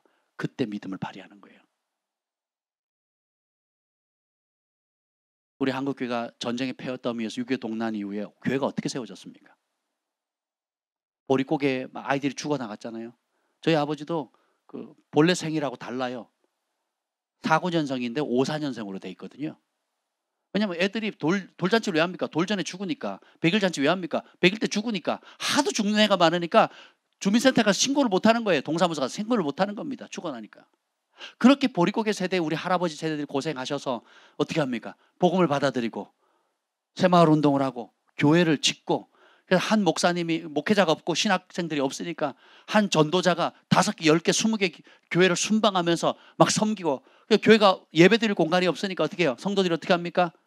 집을 팔기도 하고 전세를 내놓기도 하고 금가락지, 은가락지 다 내놓기도 하고 땅 문서를 내놓기도 하고 사람들이 온갖 그 보릿고개 세대의 그 어려운 가운데서도 헌신해서 올렸잖아요. 그러니까 그 복을 누가 받습니까? 그 자녀들이 받죠. 근데 이것이 우리 민족 전체가 함께 합심해서 하니까 나라 전체가 복을 받죠. 그래서 우리 세대에 얼마나 세계 경제 7위 강대국이 됐잖아요. 200개가 넘는 나라 중에 7등 했어요. 여러분 학교 다닐 때 7등 해보셨어요? 한국에 태어나는 순간 7등 한 거예요. 얼마나 복입니까? 그죠? 하나님이 공급자인 걸 믿고 심고 거둠의 법칙에 따라 먼저 그의 나라와 그 일을 심으니까. 제가 전에 모셨던 목사님은 그 7남매인가 그런데요. 아버님이 6.25 동란 때 고아들을 돌봤어요. 한 몇백 명을 전쟁 고아들을 키웠대요. 전쟁 고아들을. 목에서 이렇게. 근데 그분이 그 장로님이 워낙 훌륭하셔가지고 자식들 7남매 있는데 고아들하고 똑같이 먹였대요. 그리고 용돈도 아주 뭐 없으니까 그래서 제일 맏형에게 줬는데 그 맏형이 다 흩어서 나눠줬대요. 그래가지고 그 동생들은 용돈을 못 받았대요. 그래서 아버지가 안 준 줄 알았는데 사실은 형한테 다 맡겼는데 형이 가난한 사람 다 흩어 나눠줘 버린 거예요. 그분이 홍정길 목사님입니다. 그리고 그 밑에 동생들은 다 교수님이 되고 뭐가 되고 유명한 가난한 자와 고아를 갈보면 하나님께서 어떻게 해요? 오늘 선포했잖아요. 자녀들에게 피난처를 주시고 그리고 하나님께서 반드시 복을 주기 위해서 떠나지 않으신다 그랬잖아요. 아멘. 그 후손들이 다 믿음으로 잘 사는 게 아닙니다. 그럼에도 불구하고 누가 봐도 복을 받았다고 하는 가정이 될 수밖에. 왜요? 그 어려운 시절에 말씀을 믿음으로 순종하고 대가를 지불했잖아요. 고아 가부를 돌보고 먹이면 하나님께 구워주는 거라 그랬죠. 누가 갚으신대요? 하나님 갚으신대요. 여러분 아멘 하셨죠? 그렇게 사는 사람이 적거든요. 아멘 하기는 쉬운데 기쁨으로 아멘을 하는데 그렇게 대가 지불하는 사람이 적거든요. 그럼 누가 복을 받아요? 아멘한 사람이 복을 받아요? 대가 지불한 사람이 복을 받아요? 똑같습니다. 우리의 공급자가 정하셔야 돼요. 하나님이냐 돈이냐. 돈이 내 인생을 이끌어가느냐 하나님 내 인생을 이끌어가느냐. 그때 믿음을 발휘하셔야 돼요. 그러면 여러분 믿음 어떻게 바랍니까? 여러분이 하나님이 주신 씨앗들, 재정들, 은사들 이런 걸 가지고 어떻게 돼요? 하나님 나라를 위해서 먼저 그의 나라 그를 위해서 여러분 믿음대로 분량대로 성령 인도하신 대로 실제로 순종하는 훈련을 하셔야 돼요. 재정의 법칙들 있죠. 먼저 심어야 될 것들 어떻게 나눠야 돼요? 어떤 밭에 심어야 좋은지 제가 수도 없이 여러분에게 나눴잖아요. 그럼 그걸 아멘하는 사람이 복을 받는 게 아니라 실천하는 사람이 복을 받는 거예요. 그때 믿음을 발휘하셔야 되는 거예요. 저희가 사역하면서 많은 교회들을 섬겼고 또 개척교회나 여러 어른교회나 뭐 큰 교회든 뭐 대형 교회든 중형 교회든 뭐 다양한 교회를 섬겼습니다. 국내 해외 또 뭐 선교제 교회 뭐 다 섬겼어요. 근데 저희가 섬기는 그곳에서는요 우리가 전부를 들여서 섬겼습니다. 저희가 직분이 있건 없건 상관없이 타이틀이 있건 없건 우리가 가지고 있는 하나님의 집이니까 내 아버지의 집이니까 그리고 영적 가족들이기 때문에 우리가 할 수 있는 전부를 들여서 아니 플러스 알파에서 심는 습관을 들였거든요. 실제적으로. 그러니까 하나님께서 은총의 은총을 주시는 거예요. 그걸 또 누가 봅니까? 우리 자녀들이 보죠. 뭐 아이들은 엄마 아빠 말을 듣는 게 아니라 그랬죠. 엄마 아빠가 하는 행동들을 따라한다 그랬잖아요. 우리 아이들이 그렇게 또 헌신하는 겁니다. 그럼 그걸 뭐 시켜서 하는 게 아니라 늘 하던 거고 배운 거고 우리가 어디 가면 지네도 따라와야지 뭐 어떡하겠어요. 밥 한 그릇 굶으려면 엄마 아빠가 하는데 무조건 쫓아가는 거죠. 다니다 보니까 듣고 보고 배우는 게 다 그거라. 그렇죠? 그 유업을 받는 거예요. 할렐루야. 해라! 하지 마라! 그래서 될 것 같으면 다 성인군자 될게요. 그렇게 해서 배우는 게 아니에요. 믿음의 유업은. 살아낸 파장입니다. 그래서 하나님이 공급하신다는 거예요. 마태복음 16장에도 보면 예수께서 아시고 이르시되 믿음이 작은 자들 어찌 떡이 없음으로 서로 논의하느냐. 예. 배 타고 가다가 깜빡했어요. 제자들이 너무 바빠가지고 빵을 안 챙겨서 빵을. 근데 바리새인이 누룩을 주의해라 그랬더니 제자들은 영적인 생각은 안 하고 뭐예요? 실제로 배고플까봐 도시락 안 챙겼네. 뭐 그때 본 도시락이 있었으면 주문했으면 딱 좋았을 텐데. 갈비찜 맛있더라고요. 갈비찜으로 딱 했으면 딱 좋았을 텐데. 근데 예수님이 그걸 아시죠. 참 마태복음 16장 8절에 보면 저는 이 말씀이 참 좋아요. 따라합시다. 예수님이 아시고 감출 수가 없어요. 감출 수가 없습니다. 그래서 주님께서 우리의 모든 상황들을 다 아신다는 거예요. 이 부분을 해결할 수 있는 키워드를 주셨죠. 마가복음 11장 24절. 마가복음 11. 그럼 믿음을 발휘할 수 있는 방법 중에 하나가 대표적인 게 마가복음 11장 24절입니다. 읽어보시죠. 11장 24절. 그러므로 내가 너희에게 말하노니 무엇이든지 기도하고 구하는 것은 받은 줄로 믿으라. 그리하면 너희에게 그대로 되리라. 아멘. 여러분의 필요가 있으면 하나님이 공급자임을 믿으세요? 그럼 어떻게 돼요? 제가 실천하는 방법 하나 알려드릴게요. 뭐냐면 구체적으로 기록하는 거예요. 목록을 만드는 겁니다. 제가 결혼하기 전에 자취할 때도 우리 세 친구가 같이 자취를 했는데 참 그때 어려웠습니다. 우리 부모님들도 어려우셨고 저희도 굉장히 어려웠었어요. 그래서 뭘 하나 살 수가 없었습니다. 제가 한 달 생활비를 집에서 10만 원을 받았는데 월세가 셋이 6만 원씩 냈어요. 10에 2조를 냈으니까 10만 원 중에 2만 원 빼면 8만 원 남죠. 그중에 6만 원을 빼요. 그럼 2만 원 남잖아요. 그럼 11조만 하는 게 아니잖아요. 또 다른 헌금도 해야 되잖아요. 아예 없는 거죠. 그래서 노가다 하거나 혹은 근로장학생을 하거나 뭐 기타 여러 아니면 기도하거나 이래서 실제로 뭐 자취는 하지만 쌀도 떨어지고 새 친구가 사는 쌀도 없고 뭐 세탁기도 있어야 되는 세탁기도 없고 냉장고도 없고 뭐 없는 게 너무 많죠.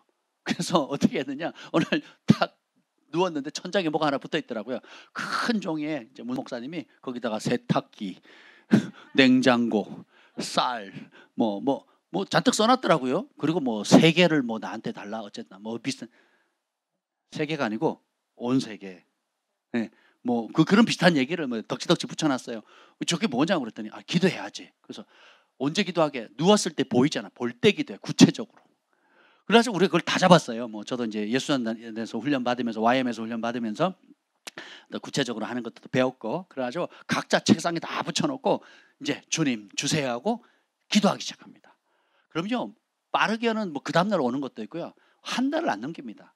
그 비싼 그런 것들이 다 들어오는 거예요. 그러면 체크 할렐루야 감사합니다, 할렐루야 감사합니다. 너무너무 신나죠. 그래서 도곡동에서 교회를 개척했을 때 저희가 아무도 없었잖아요. 네, 우리 사랑이랑 김 목사님 저랑 셋이서 한겨울에 히터도 없는 곳에, 마이크도 없고, 뭐 아무것도 의자도 없는 바닥에 여름 돗자리 깔고 시작을 했잖아요. 그때 안 와보셨죠? 그렇게 시작했습니다. 그러니까 뭐 의자가 이렇게 비싼지 제가 알았습니까?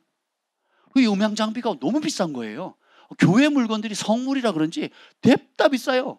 일반 의자랑 교회에서 하는 의자랑 너무 차이가 많이 나는 거죠. 그래서 그때 어떻게 했겠습니까? 제가 또 리스트를 만들었어요.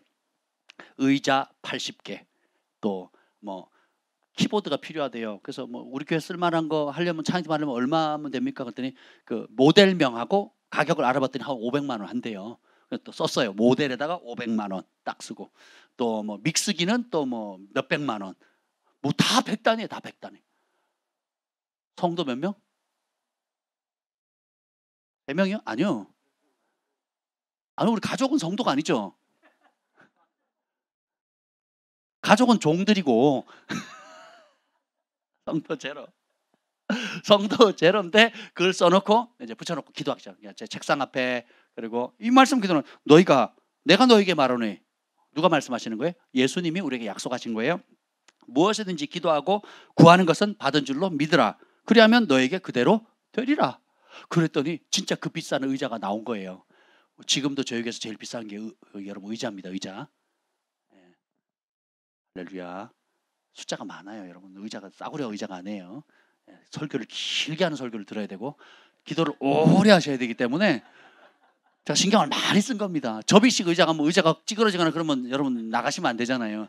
그래서 제가 진짜 그랬다니까. 진짜 그런 마음으로. 여러분 의자 잘 달아주세요. 비싼 의자입니다. 이거 공장에 직접 제가 주문해가지고 한 겁니다. 싸게 거의 반값에 한 겁니다. 근데 기가 막히게 하나님 채워주시는 거죠. 먹을 거 입을 것뿐만 아니라 아이들 학비라든지 생활비라든지 기숙사비라든지 뭐 등록금이라든지 모든 것들을 하나님께서 그렇게 훈련시키시는 거예요. 주님 말씀에 내가 너에게 말한다. 무엇이든지 기도하고 구하는 것은 받은 줄로 믿으라. 이 약속의 말씀에 대해서 우리는 뭐로 반응해야 돼요? 진짜로요? 에이, 지난번에 안 해주셔놓고 나는 그런 거 안 믿어요. 그런 거. 여러분 이제 그런 습성 자체를 바꾸고 영적 체질을 전환시켜야 돼요. 주님 말씀하시면 그렇게 기준이 되는 거예요. 그리고 그것이 응답이 올 때까지 씨름하는 겁니다. 아멘. 우리 김 목사님 별명이 하늘은행장님 따님이라고 제가 지어줬잖아요. 제가 35만 원 월급을 사례비를 갖다 주고 200만 원 등록금 달라 그랬거든요. 그리고 남는 건 마음껏 쓰라 그랬어요.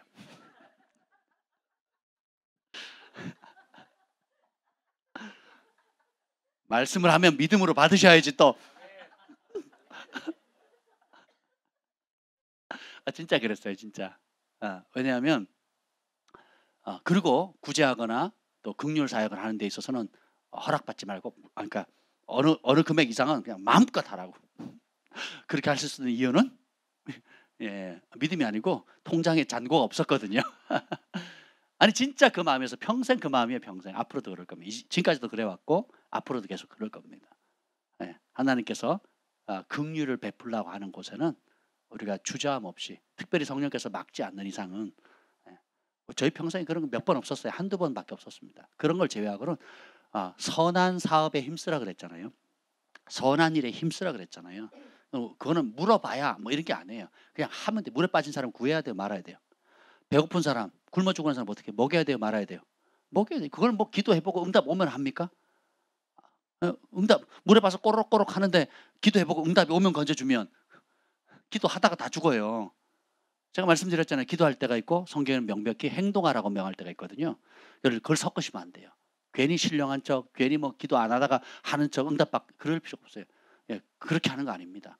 주님께서 명백히 하라는 건 그냥 즉시 하시면 돼요. 고아 가부를 돌봐라. 그럼 하면 됩니다. 아멘. 흩어 구제하면 부족함이 없다고 하는 그 말씀을 믿으면 흩어 구제하면 되는 거예요. 그럼 복이 오는 겁니다. 그래서 구체적으로 기록하시는 습관들. 이것도 여러분 이런 복을 받을 수 있는 것도 믿음의 열쇠를 돌리면 되는 겁니다. 그래서 이것도 작은 그리고 뭐 어떤 분이 또 이렇게 3년치 무슨 작정을 하고 무슨 이유인지 모르겠지만 또 헌금을 하시더라고요. 물질을 심으면 물질의 복이 옵니다. 몸을 심으면 또 사람들이 몸으로 도와줘요. 음식을 심으면 음식이 또 넉넉해집니다. 참 신기해요. 내가 선한 말 하잖아요. 선대하고 선한 말 하잖아요. 그럼 사람들이 나에 대해서 무슨 말 할까요? 선한 말. 내가 욕하죠. 악한 말 하죠. 비판하죠. 비평하죠. 그러면 사람들은 뒤에서 저에 대해서 어떻게 얘기해요? 비평합니다. 하나도 감출 수가 없어요. 내 마음에 정말 긍휼히 여기고 사랑하고 존중히 여기고 사람을 귀하게 여기는 마음이 있잖아요. 그러면 다른 사람들도 그걸 느껴요. 그리고 그렇게 대해줍니다. 근데 겉으로는 웃는데 속에는 내가 꽁 하고 있거나 그리고 꼬장 부리거나 땡깡 부리거나 삐딱하거나 또 불만족에 있어서 사람을 향해서 그런 마음을 가지고 있잖아요. 표출은 안 해도요. 흘러갑니다. 흘러가요. 그래서 그렇게 당하는 겁니다. 참 희한한 게 저희가 이 주차장 교회 2년 반 전에 왔을 때 전부 다 이 주차 관리하시는 분들 힘들었고 쩔쩔맸거든요. 막 얼마나 공격적이고 얼마나 막 까탈스럽게 하시는지 막 제가 이 담임인데도 차를 못 댈 정도로 힘들었거든요. 제가 눈치를 봐야 될 정도로 힘들었거든요. 그 제가 어떻게 했겠어요?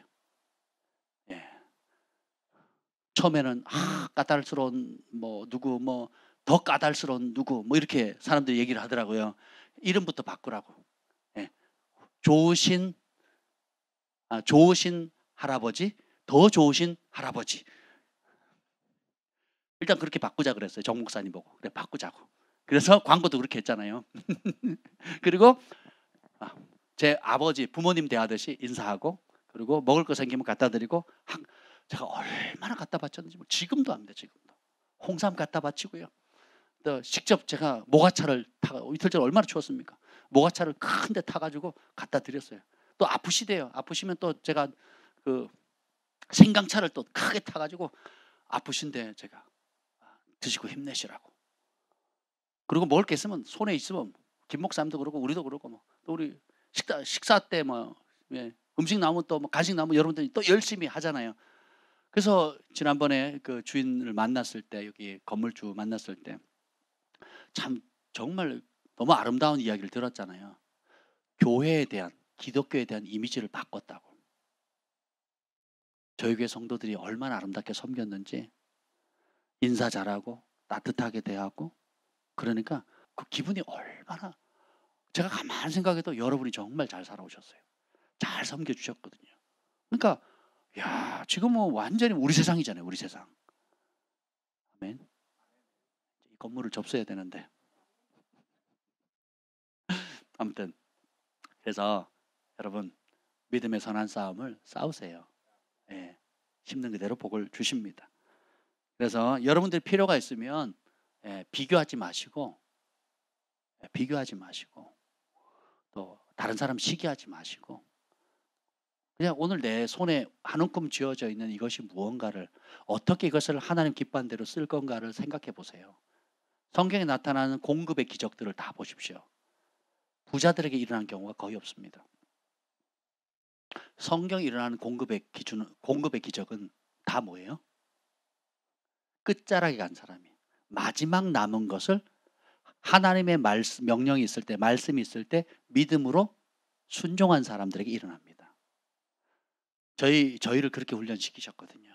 한 시즌이 끝나면 대나무처럼 매듭을 딱 짓고 그 다음 시즌 올라갈 때 이 매듭 지을 때 이전 시즌에 없었던 걸 요구하셨거든요. 그래서 키우시더라고요. 분량을. 믿음의 불, 심는 분량, 또 헌신하는 분량, 또 금식하는 분량, 기도하는 분량, 또 여러 가지 영역들에 있어서 어느 시즌이 끝나면 전에 없었던 차원의 시즌의 헌신과 물질과 또 기타 여러 가지 것들을 요구하시더라고요. 그러면 믿음으로 또 순종하면 돌파가 옵니다. 다른 차원의 권위, 다른 차원의 물질, 다른 차원의 존귀함의 은혜를 하나님께서는 그 경외하는 자에게 약속하시는 그대로 복을 주시는 겁니다. 저는 저희 자녀들이 또 영적 가족들인 여러분들이 그 복을 다 누리셨으면 좋겠어요. 그래서 제가 아주 자신 있게 얘기하잖아요. 겪어봤으니까. 그리고 그런 하나님을 살아계심을 저도 경험하고 여러분 가운데 순종하신 분들의 간증이 끊임없이 나오잖아요. 믿음을 발휘하시길 바랍니다. 두 번째는 치유가 필요할 때 믿음을 사용합니다. 오늘 본문 말씀도 그렇고 마태복음 8장 10절에 백부장이 그 하인이 중풍병 들었을 때 예수님이 가겠다 그랬더니 뭐라 그럽니까? 주님 말씀만 하옵소서 라고 얘기를 하죠. 다만 말씀만 하옵소서 그러면 낫겠습니다 라고 얘기를 해요. 근데 이 치유에 대해서는 예수님이 정말 조건이 없으세요.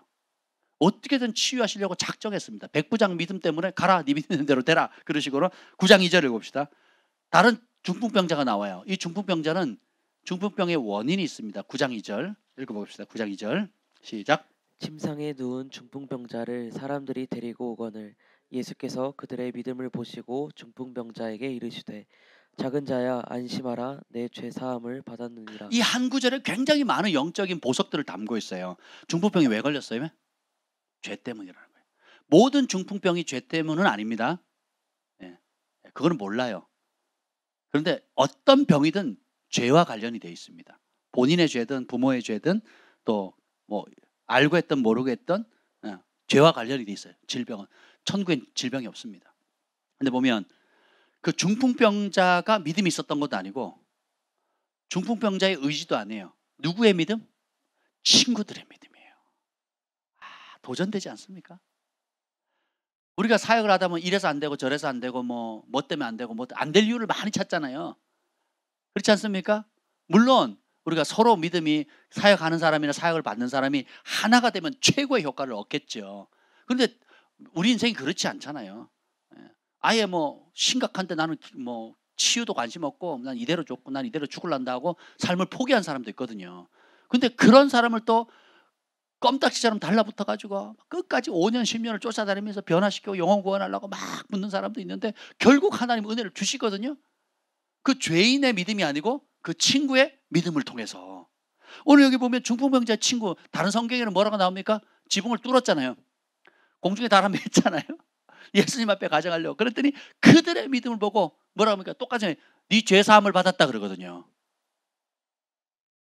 인자가 죄를 사하는 권능이 세상에 있는 걸로 알게 해주겠다. 오늘 혈되를 혈중을 가진 그 여인은 누구의 믿음으로 구원을 받습니까? 자기 믿음이거든요. 백부장은 말씀을 믿는 믿음이거든요. 어떻든 예수님의 말씀 그 자체의 권위에 대한 믿음이든지 최고로 높은 차원의 믿음이든지 아니면 자기 개인 차원의 믿음이든지 나는 그런 믿음도 없고 죄인이고 어떻게 스스로 움직일 수도 없는 그런 절박한 상황이 있어서 해법이 없지만 친구 잘 둬가지고 믿음의 친구들 하나님 감동시켜서 좋은 친구들도 가지고 친구들에게 들것에 실려가가지고 나는 죄 때문에 회개도 안 했어요. 죄 때문에 어떻게 방법이 없는데 주님께서 어떻게 합니까? 네 죄 때문에 용서 안 해준다가 아니거든요. 네 죄 때문에 병이 걸렸다 할지라도 죄 때문에 병을 안 고쳐준다가 아니라 그 친구들의 믿음. 야고보서에 보면 의인의 기도는 역사하는 힘이 크니라 그랬죠. 혹 그가 죄를 범했다 할지라도 사함을 받는다 그랬거든요. 일단 주님은 죄 사함을 둘째치고 일단 주님 뭐예요? 치유부터 하시겠다는 거예요. 하나님의 선하심을 맛보게 해주겠다는 거예요. 할렐루야. 그 선함을 맛보고 9명의 문둥병자처럼 선함만 맛보고 자기 갈 길을 가느냐? 한 명의 문둥병자가 돌아와서 주님께 감사하는 이건 둘째 문제고, 일단 주님의 마음은 모든 아픈 자들, 모든 병든 자를 다 고쳐주겠다는 거예요. 이유 있다 없다?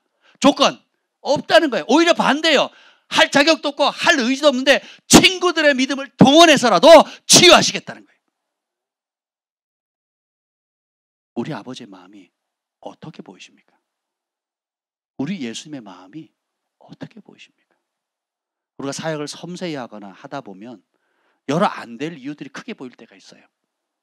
내가 또 아직 회개를 못한 거, 또 뭘 처리 못한 거, 뭐 못한 거. 그러면요, 난 자격 없는 거예요. 맞아요. 자격 없어요. 그래서 거기에 낙담해 버리거든요. 포기해 버려요. 뒤로 물러나 버립니다. 아닙니다. 성경은 뭐라 그래요? 오히려 그렇게 자격이 없기 때문에 주님의 십자가 은혜를 더 의지해야 되는 거예요. 아멘. 베리 목사님이 충격받은 게 하나 있었어요. 그 놀라운 치유 사역을 하면서 배운 것 중에 하나가 뭔지 아세요? 캐더린 콜만도 그렇고 베님 목사님도 대표적인 굉장한 치유 사역을 하셨잖아요.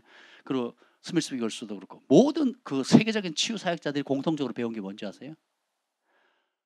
도저히 치유를 받을 자격이 없는 사람, 믿음도 없고 그리고 그럴 의지도 없는 사람을 주님께서 먼저 고쳐주시더래요. 우리가 이렇게 하면 치유됩니다, 이렇게 하면 치유가 안 됩니다, 이렇게 하면 치유가 유지됩니다, 저렇게 하면 치유를 놓칩니다 하는 온갖 논리들 있잖아요. 또 부분적으로 다 맞는 진리고 또 실제적으로 그것이 굉장히 중요한 진리를 담고 있는 이런 것들을 깡그리 무시한다는 거예요. 하나님께서. 왜요?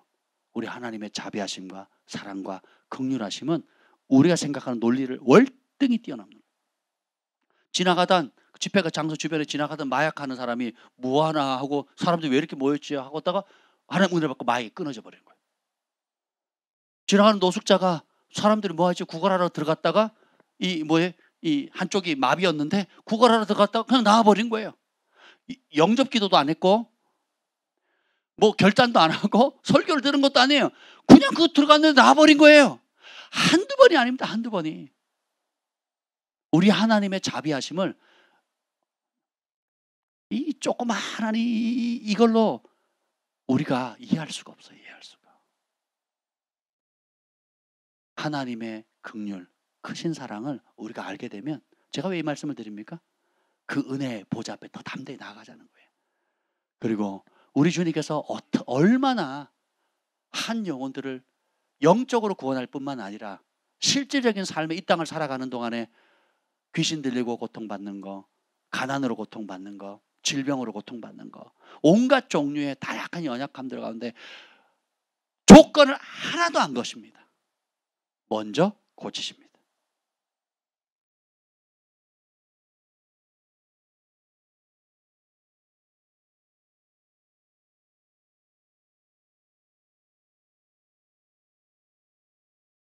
지난 이틀 전에 어젠가요? 어제였죠. 어제 양육을 하다가 우리 미동자매님한테 그 어머니, 그 친어머니 녹내장 낳은 간증을 아주 디테일하게 들었어요. 저는 항상 두리뭉실하게 들어가지고 그 내용이 뭔지를 몰랐거든요. 근데 뭐 양육을 하다 보니까 아주 세심하게 얘기를 하시더라고요. 되게 재밌었어요. 2, 3년 안에 이제 시력을 잃는다는 판정을 받았는데 미동자매님이 은혜를 받고 우리 안동명 형제님이 치유를 먼저 받으셨잖아요. 그 믿음이 생겨가지고 미동자매님이 그랬대요. 어머니한테 가서 그가 채찍에 맞음으로 우리가 나음을 입었습니다 하고 선포하고 예수님이 2000년 전에 채찍을 맞음으로 우리의 질병을 지고 가셨습니다. 엄마 나을 수 있어요. 예수님이 채찍에 맞지 엄마가 짐질 필요가 없어요 했더니 안압이 정상으로 돌아온 거예요. 할렐루야. 그 얘기를 했대요. 그리고 거기 또 믿음이 생기니까 기왕 주님이 안압만 정상으로 했으면 기왕 완전히 낫게 했으면 좋겠다 해가지고 이렇게 얘기를 했대요. 은과 금은 내게 없거니와. 그 말씀 맞나요? 은과 금은 내게 없거니와 내게 있는 것으로 내게 주노니 나사렛 예수의 이름으로 나을지어다 하고 선포를 했어요. 고1이 있기 전에 심한 복통이 있었대요. 10분 간격으로 막 복통이 너무 심했대요. 그 어머니가 친어머니가 그랬는데 예수님의 이름으로 기도했더니 나았다는 거죠. 또 믿음이 생긴 거예요. 그래서 기왕이면 복통도 낫게 하시고 안압도 정상으로 나게 하셨으니까 이제는 아예 이 병을 치유하자. 그래서 다른 말씀 구절을 또 선포했습니다. 은과 금은 내게 없거니와 내게 있는 것으로 내게 주노니 나사렛 예수의 이름으로 나을지어다 하고 선포하고 왔는데 지나고 그때 몰랐대요. 지나고 보니까 그 말씀을 그렇게 기도한 지 얼마 안 돼가지고 녹내장이 완전히 나았죠. 의사가 다 검사했잖아요. 완전히 낫고 그리고 뭐 시력이 얼마가 됐죠? 2.0이 된 거예요. 2.0. 저에게 2.0 손 들어보세요. 2.0. 두 개 더 한 거 말고 한쪽만. 아무도 없잖아요. 만 69세예요. 만 69세. 칠순이에요. 칠순. 칠순 할머니가 시력이 2.0이에요. 2.0. 그걸 저 위에 주차장 관리 아저씨한테 간증을 했더니 웃으시더라고요. 그러면서 세상에 이런 일이 거기에 나와야 되겠네요. 그러시더라고요. 우리 하나님 정말 놀랍지 않으십니까? 오늘 제자들에게 이것을 행할 수 있는 권세를 주셨거든요. 그래서 여러분들이 우리가 어떻게 보면 여러 우리가 질병을 들 수 있는 소지가 많잖아요. 전염병도 창궐하고 그리고 내가 식습관을 잘못하거나 생활 습관을 잘못하거나 또 과중한 일 때문에 혹은 과중한 스트레스 때문에 또 기타 여러 가지 또 알고 지은 죄 모르고 지은 죄 뭐 다양한 이유로 우리의 몸을 하나님 성전이 우리의 몸을 공격하잖아요. 그러면 크고 작은 연약함과 질병이 있을 때 혹은 중병이 있을 때 그때가 뭐예요? 믿음을 발휘할 때입니다. 더 큰 믿음은 건강할 때 발휘하는 거예요.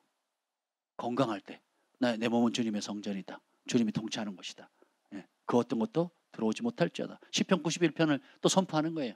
하나님께서 우리를 보호하시는 기도. 그리고 여호와를 경외하는 자는 주께서 정근처 둘러 진친다 그랬잖아요. 약속의 말씀을 계속 선포하는 거예요. 그리고 아예 병 키우지 말고 올 때부터 어떻게 해요? 그가 채찍에 맞음으로 내가 나음을 입었도다. 은과 금은 내 것이 아니다. 예수님을 쳐버리는 거예요. 그리고 또 어떤 특정 질병, 반복되는 질병이나 만성질환 같은 경우는 그 뿌리가 되는 원인이 있잖아요. 그거는 깊이 해결을 해야죠.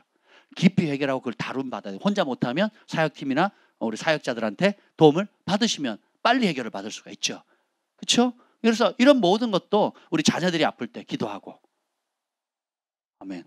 전에 그 밴쿠버에 있을 때 김 목사님 몸에 완전히 독이 석 달 동안 해서 온몸에 엉망이었어요. 엉망. 근데 저녁에 와서 목사님 기도해 주세요 그래가지고 딱 안수하는데 안수 예수님으로 날 찌어다가 탁 안수가 그대로 입신에 들어갔어요. 그리고 천국 가고 그래서 주님 만나고 그리고 그 다음날 아침에 깨끗이 나왔어요. 석 달 동안 뭘 해도 안 되었던 것들 맞나요? 3일이요? 3일 아팠어요. 3일이 석 달이 됐네요. 죄송합니다. 석 달이 아니고 3일이랍니다. 3일 동안 고생해 보셨어요 여러분? 그게 어디예요 여러분? 아니 뭐 석 달 아팠는데 우리 몸은 약한 존재예요. 약한 존재. 정말 약한 존재입니다. 남이 3일 아픈 거나 웃죠. 본인이 하루 아프면 죽을라 그럽니다. 그렇지 않아요? 남이 3일 아픈 거, 일주일 아픈 거 뭐 별로 관심 없어요.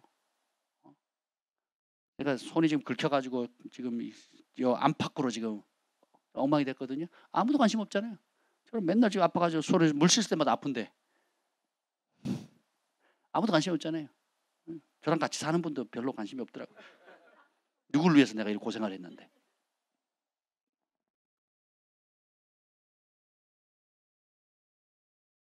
주님의 긍휼이 임하면 주님의 마음이 임하면 주님께서 얼마나 그렇게 그런 사람들까지도 고치시기를 원하시는지. 오늘 말라기 4장 2절 우리가 경외하는 마음 선포했잖아요.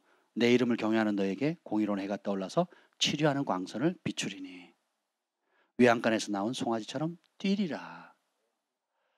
제가 한동안 안 했던 이제 그 치유의 기도를 지금 하고 있습니다. 주님, 우리 교회 가운데 치유의 강문이 흐르게 해주세요. 주님 기적을 일으켜 주옵소서. 저의 메인 부르심 중에 하나가 치유 사역이거든요. 복음 전파해야 되기 때문에 치유와 그러니까 예수님이 마태복음 10장 누가복음 10장에 있는 그대로 제자들에게 모든 귀신을 내어쫓고 병든 모든 병과 모든 연약함을 고치고 뱀과 정갈을 밟고 원수의 모든 권세를 제어할 수 있는 능력을 주셨다 그랬거든요. 그 자리로 가야 됩니다. 내 안에 들어오는 모든 질병은 불법입니다.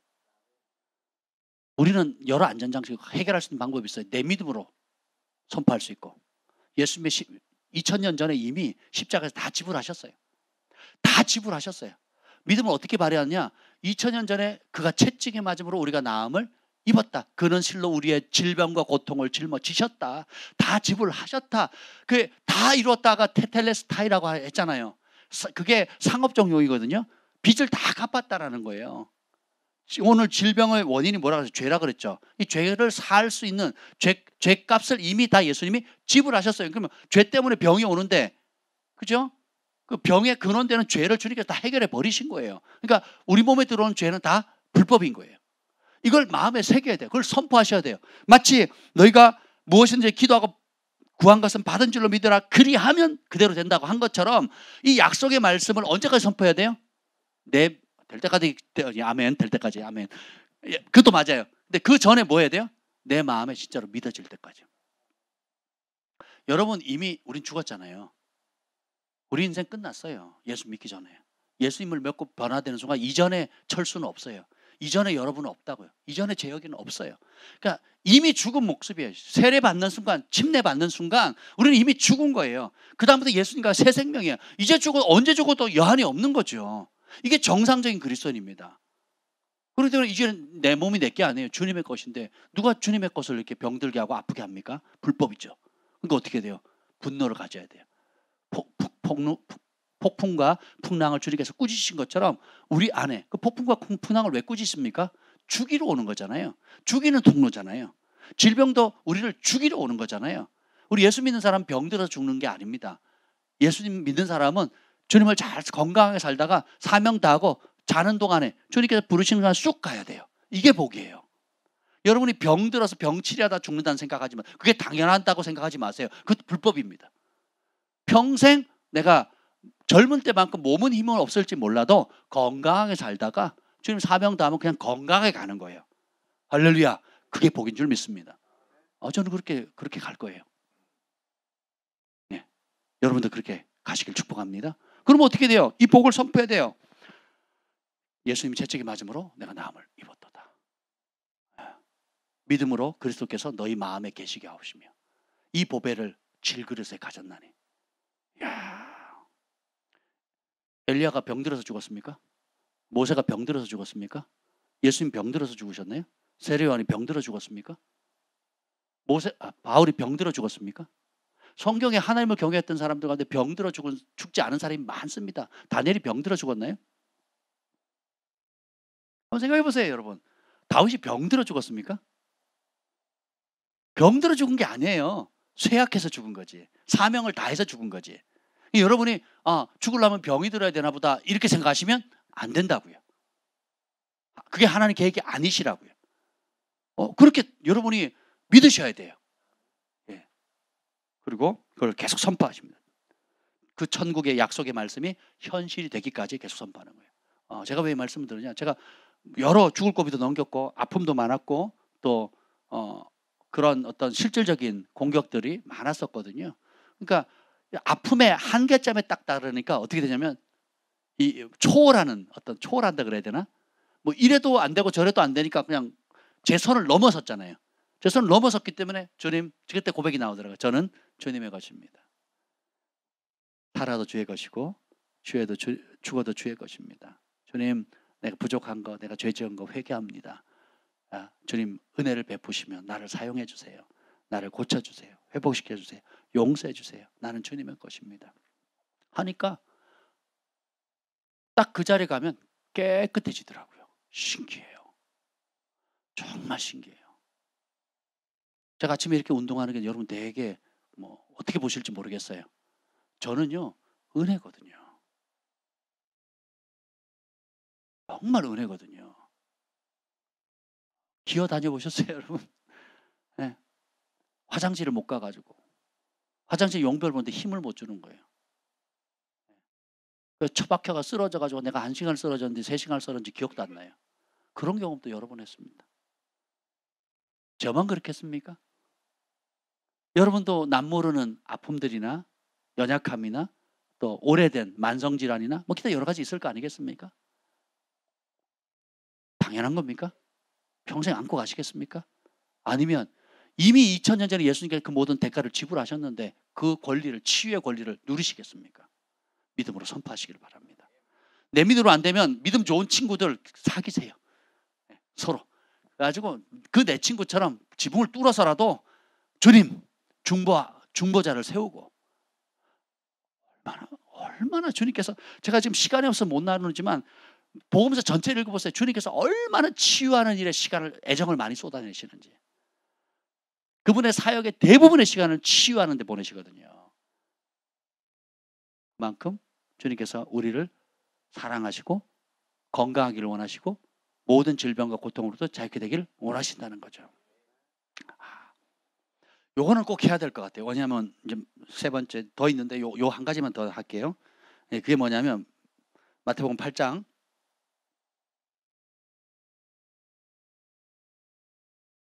25절 26절 읽어보세요. 25절 26절 시작. 그 제자들이 나와 깨우며 이르되 주여 구원하소서 우리가 죽겠나이다.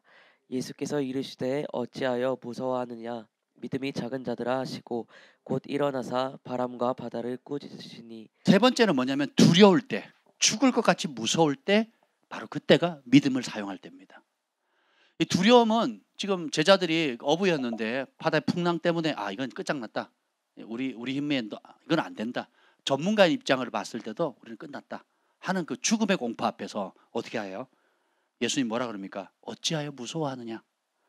근데 이거를 마가복음 4장 40절은 똑같은 사건을 뭐라 그러는지 아세요?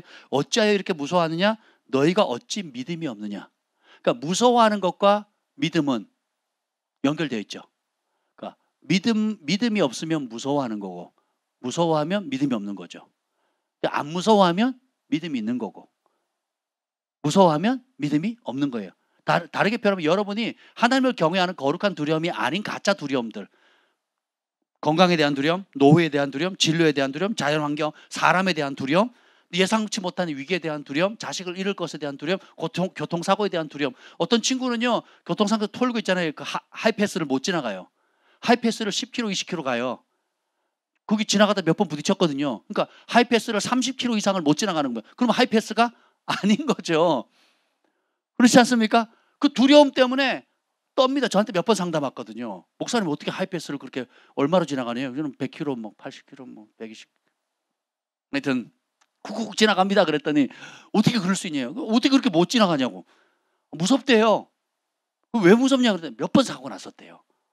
그런 사람들도 있더라고요. 그리고 물을 무서워하는 사람, 뭐 산을 높은 곳을 무서워하는 사람, 또 어떤 스타일의 사람을 무서워하는 사람, 어떤 장소를 무서워하는 사람, 어떤 사건이 일어날까, 어떤 비슷한, 그러니까 온갖 종류의 두려움들이 엄몰하거든요. 근데 예수님이 똑같이 질문합니다. 너 왜 무서워하니? 그러면서 믿음이 작은 자들아 이렇게 얘기하시고, 또 다른 마가복음에는 너희가 어찌 믿음이 없느냐 이렇게. 그럼 두려움을 극복할 수 있는 방법은 뭐예요?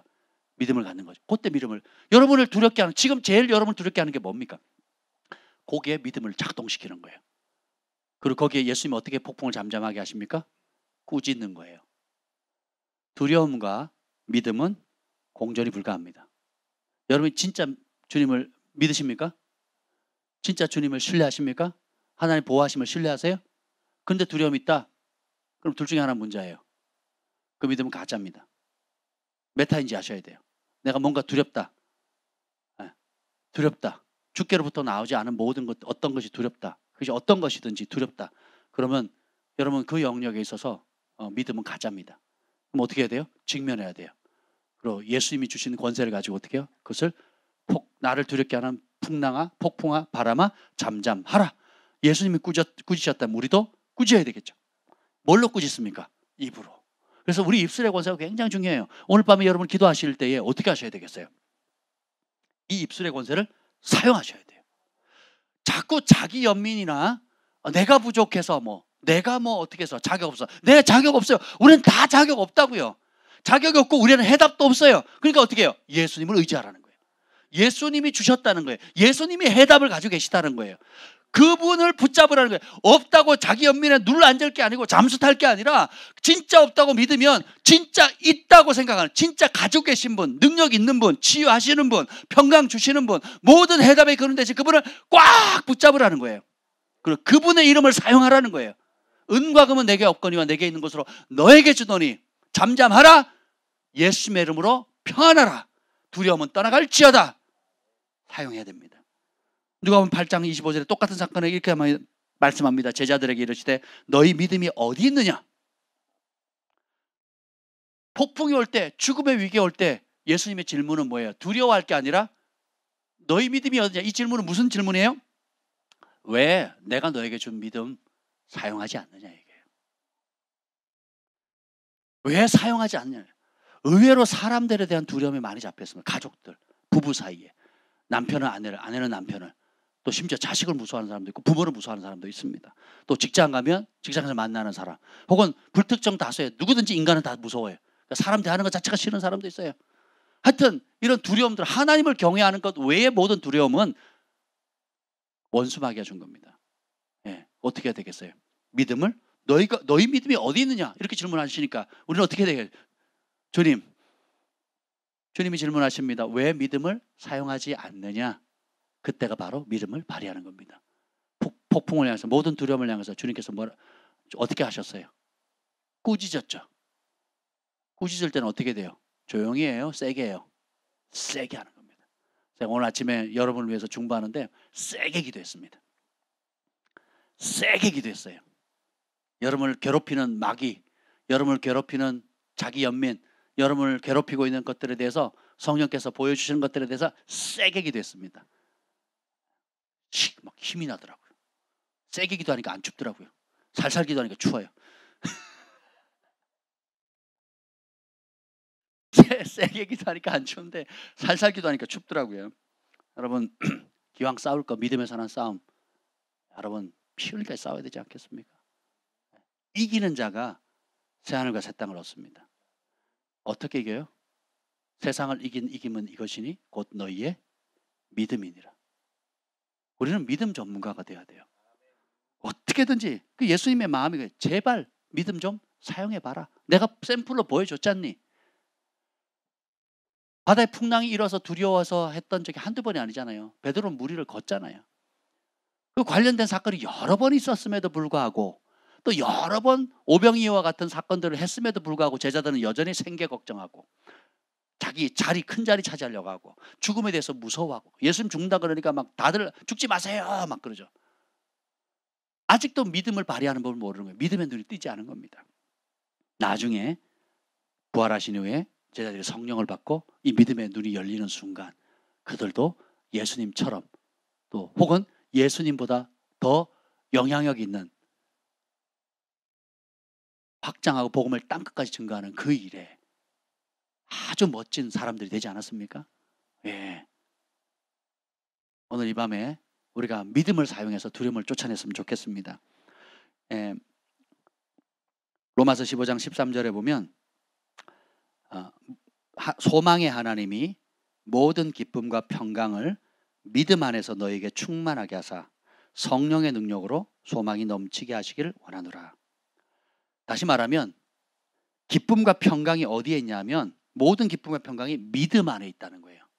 잘 그려보세요. 자, 믿음이라는 동그라미가 있고 그 안에 뭐가 있어요? 기쁨과 평강이 있습니다. 믿음이 없으면 어떻게 돼요? 기쁨도 사라져요. 불안 초조하니까. 평강도 깨져버립니다. 어떤 믿음? 하나님과 관련된 모든이에요. 하나님의 전지전능하심, 하나님의 돌보심, 하나님 나와 함께하심, 하나님이 말씀하신 약속의 모든 것에 대한 믿음이에요. 이 약속을 많이 알고 신뢰할수록 기쁨은 커집니다. 내가 없는 줄 알았는데 하나님 다 공급해 주신대. 내가 약한 줄 알았는데 전능하신 하나님이 천사들과 함께 둘러진치시고 원수의 모든 권세를 제할 수 있는 능력을 주셨대. 예, 이걸 믿는 순간 기쁨이 오고 믿는 순간 평강이 오는 거예요. 근데 그 믿음을 갖지 않거나 안 믿거나 모르면 어떻게 돼요? 불안하죠. 초조하죠. 첫 번째 반응이 두려움이에요. 두려움. 질병에 대한 병에 걸릴까? 노가 엉망이 될까? 자식들이 사고 날까? 또 뭐 직장이 어떻게 될까? 월세는 낼 수 있을까? 또 뭐가 어떨까? 야, 심지어 전쟁 나는 거 아닌가? 밤에 뭐 온갖 것들에 대한 두려움들이 있거든요. 믿음 안에 기쁨과 평강이 있어요. 근데 이걸 보면 소망의 하나님이 모든 기쁨과 평강을 믿음 안에서 너에게 충만하게 하사 성령의 능력으로 소망이 넘치기를 원하노라. 그러면 이 믿음의 분량도 충만한 사람이 있고 그렇지 않은 사람이 있다는 거죠.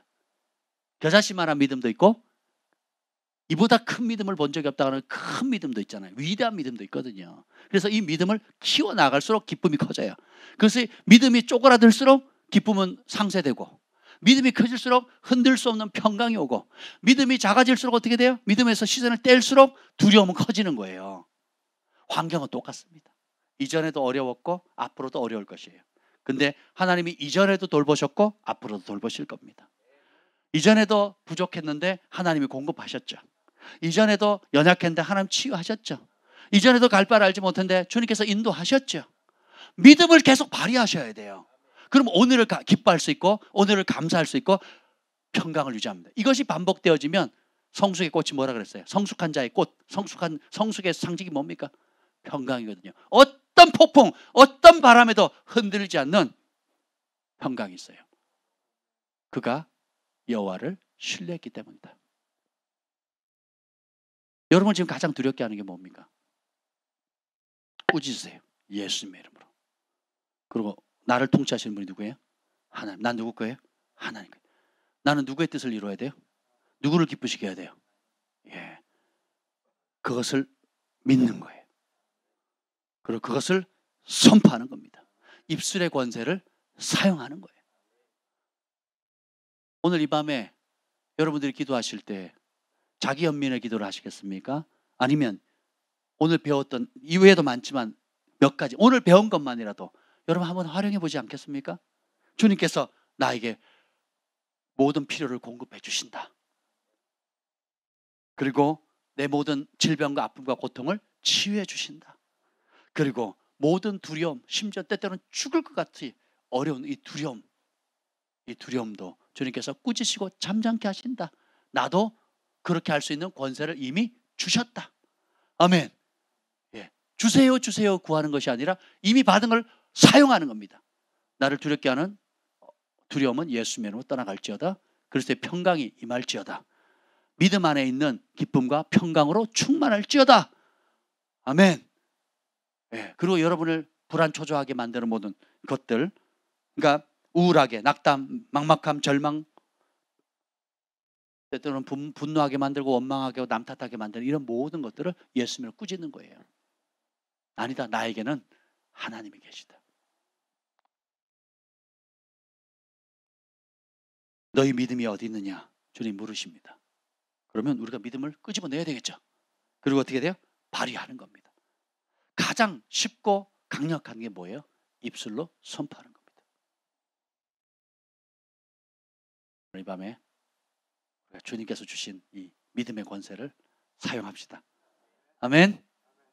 나머지 시리즈는 To be continue. 다음번에 하도록 하겠습니다. 기도하겠습니다. 예수님께서 두 맹인에게 내가 능히 이 일할 줄을 믿느냐?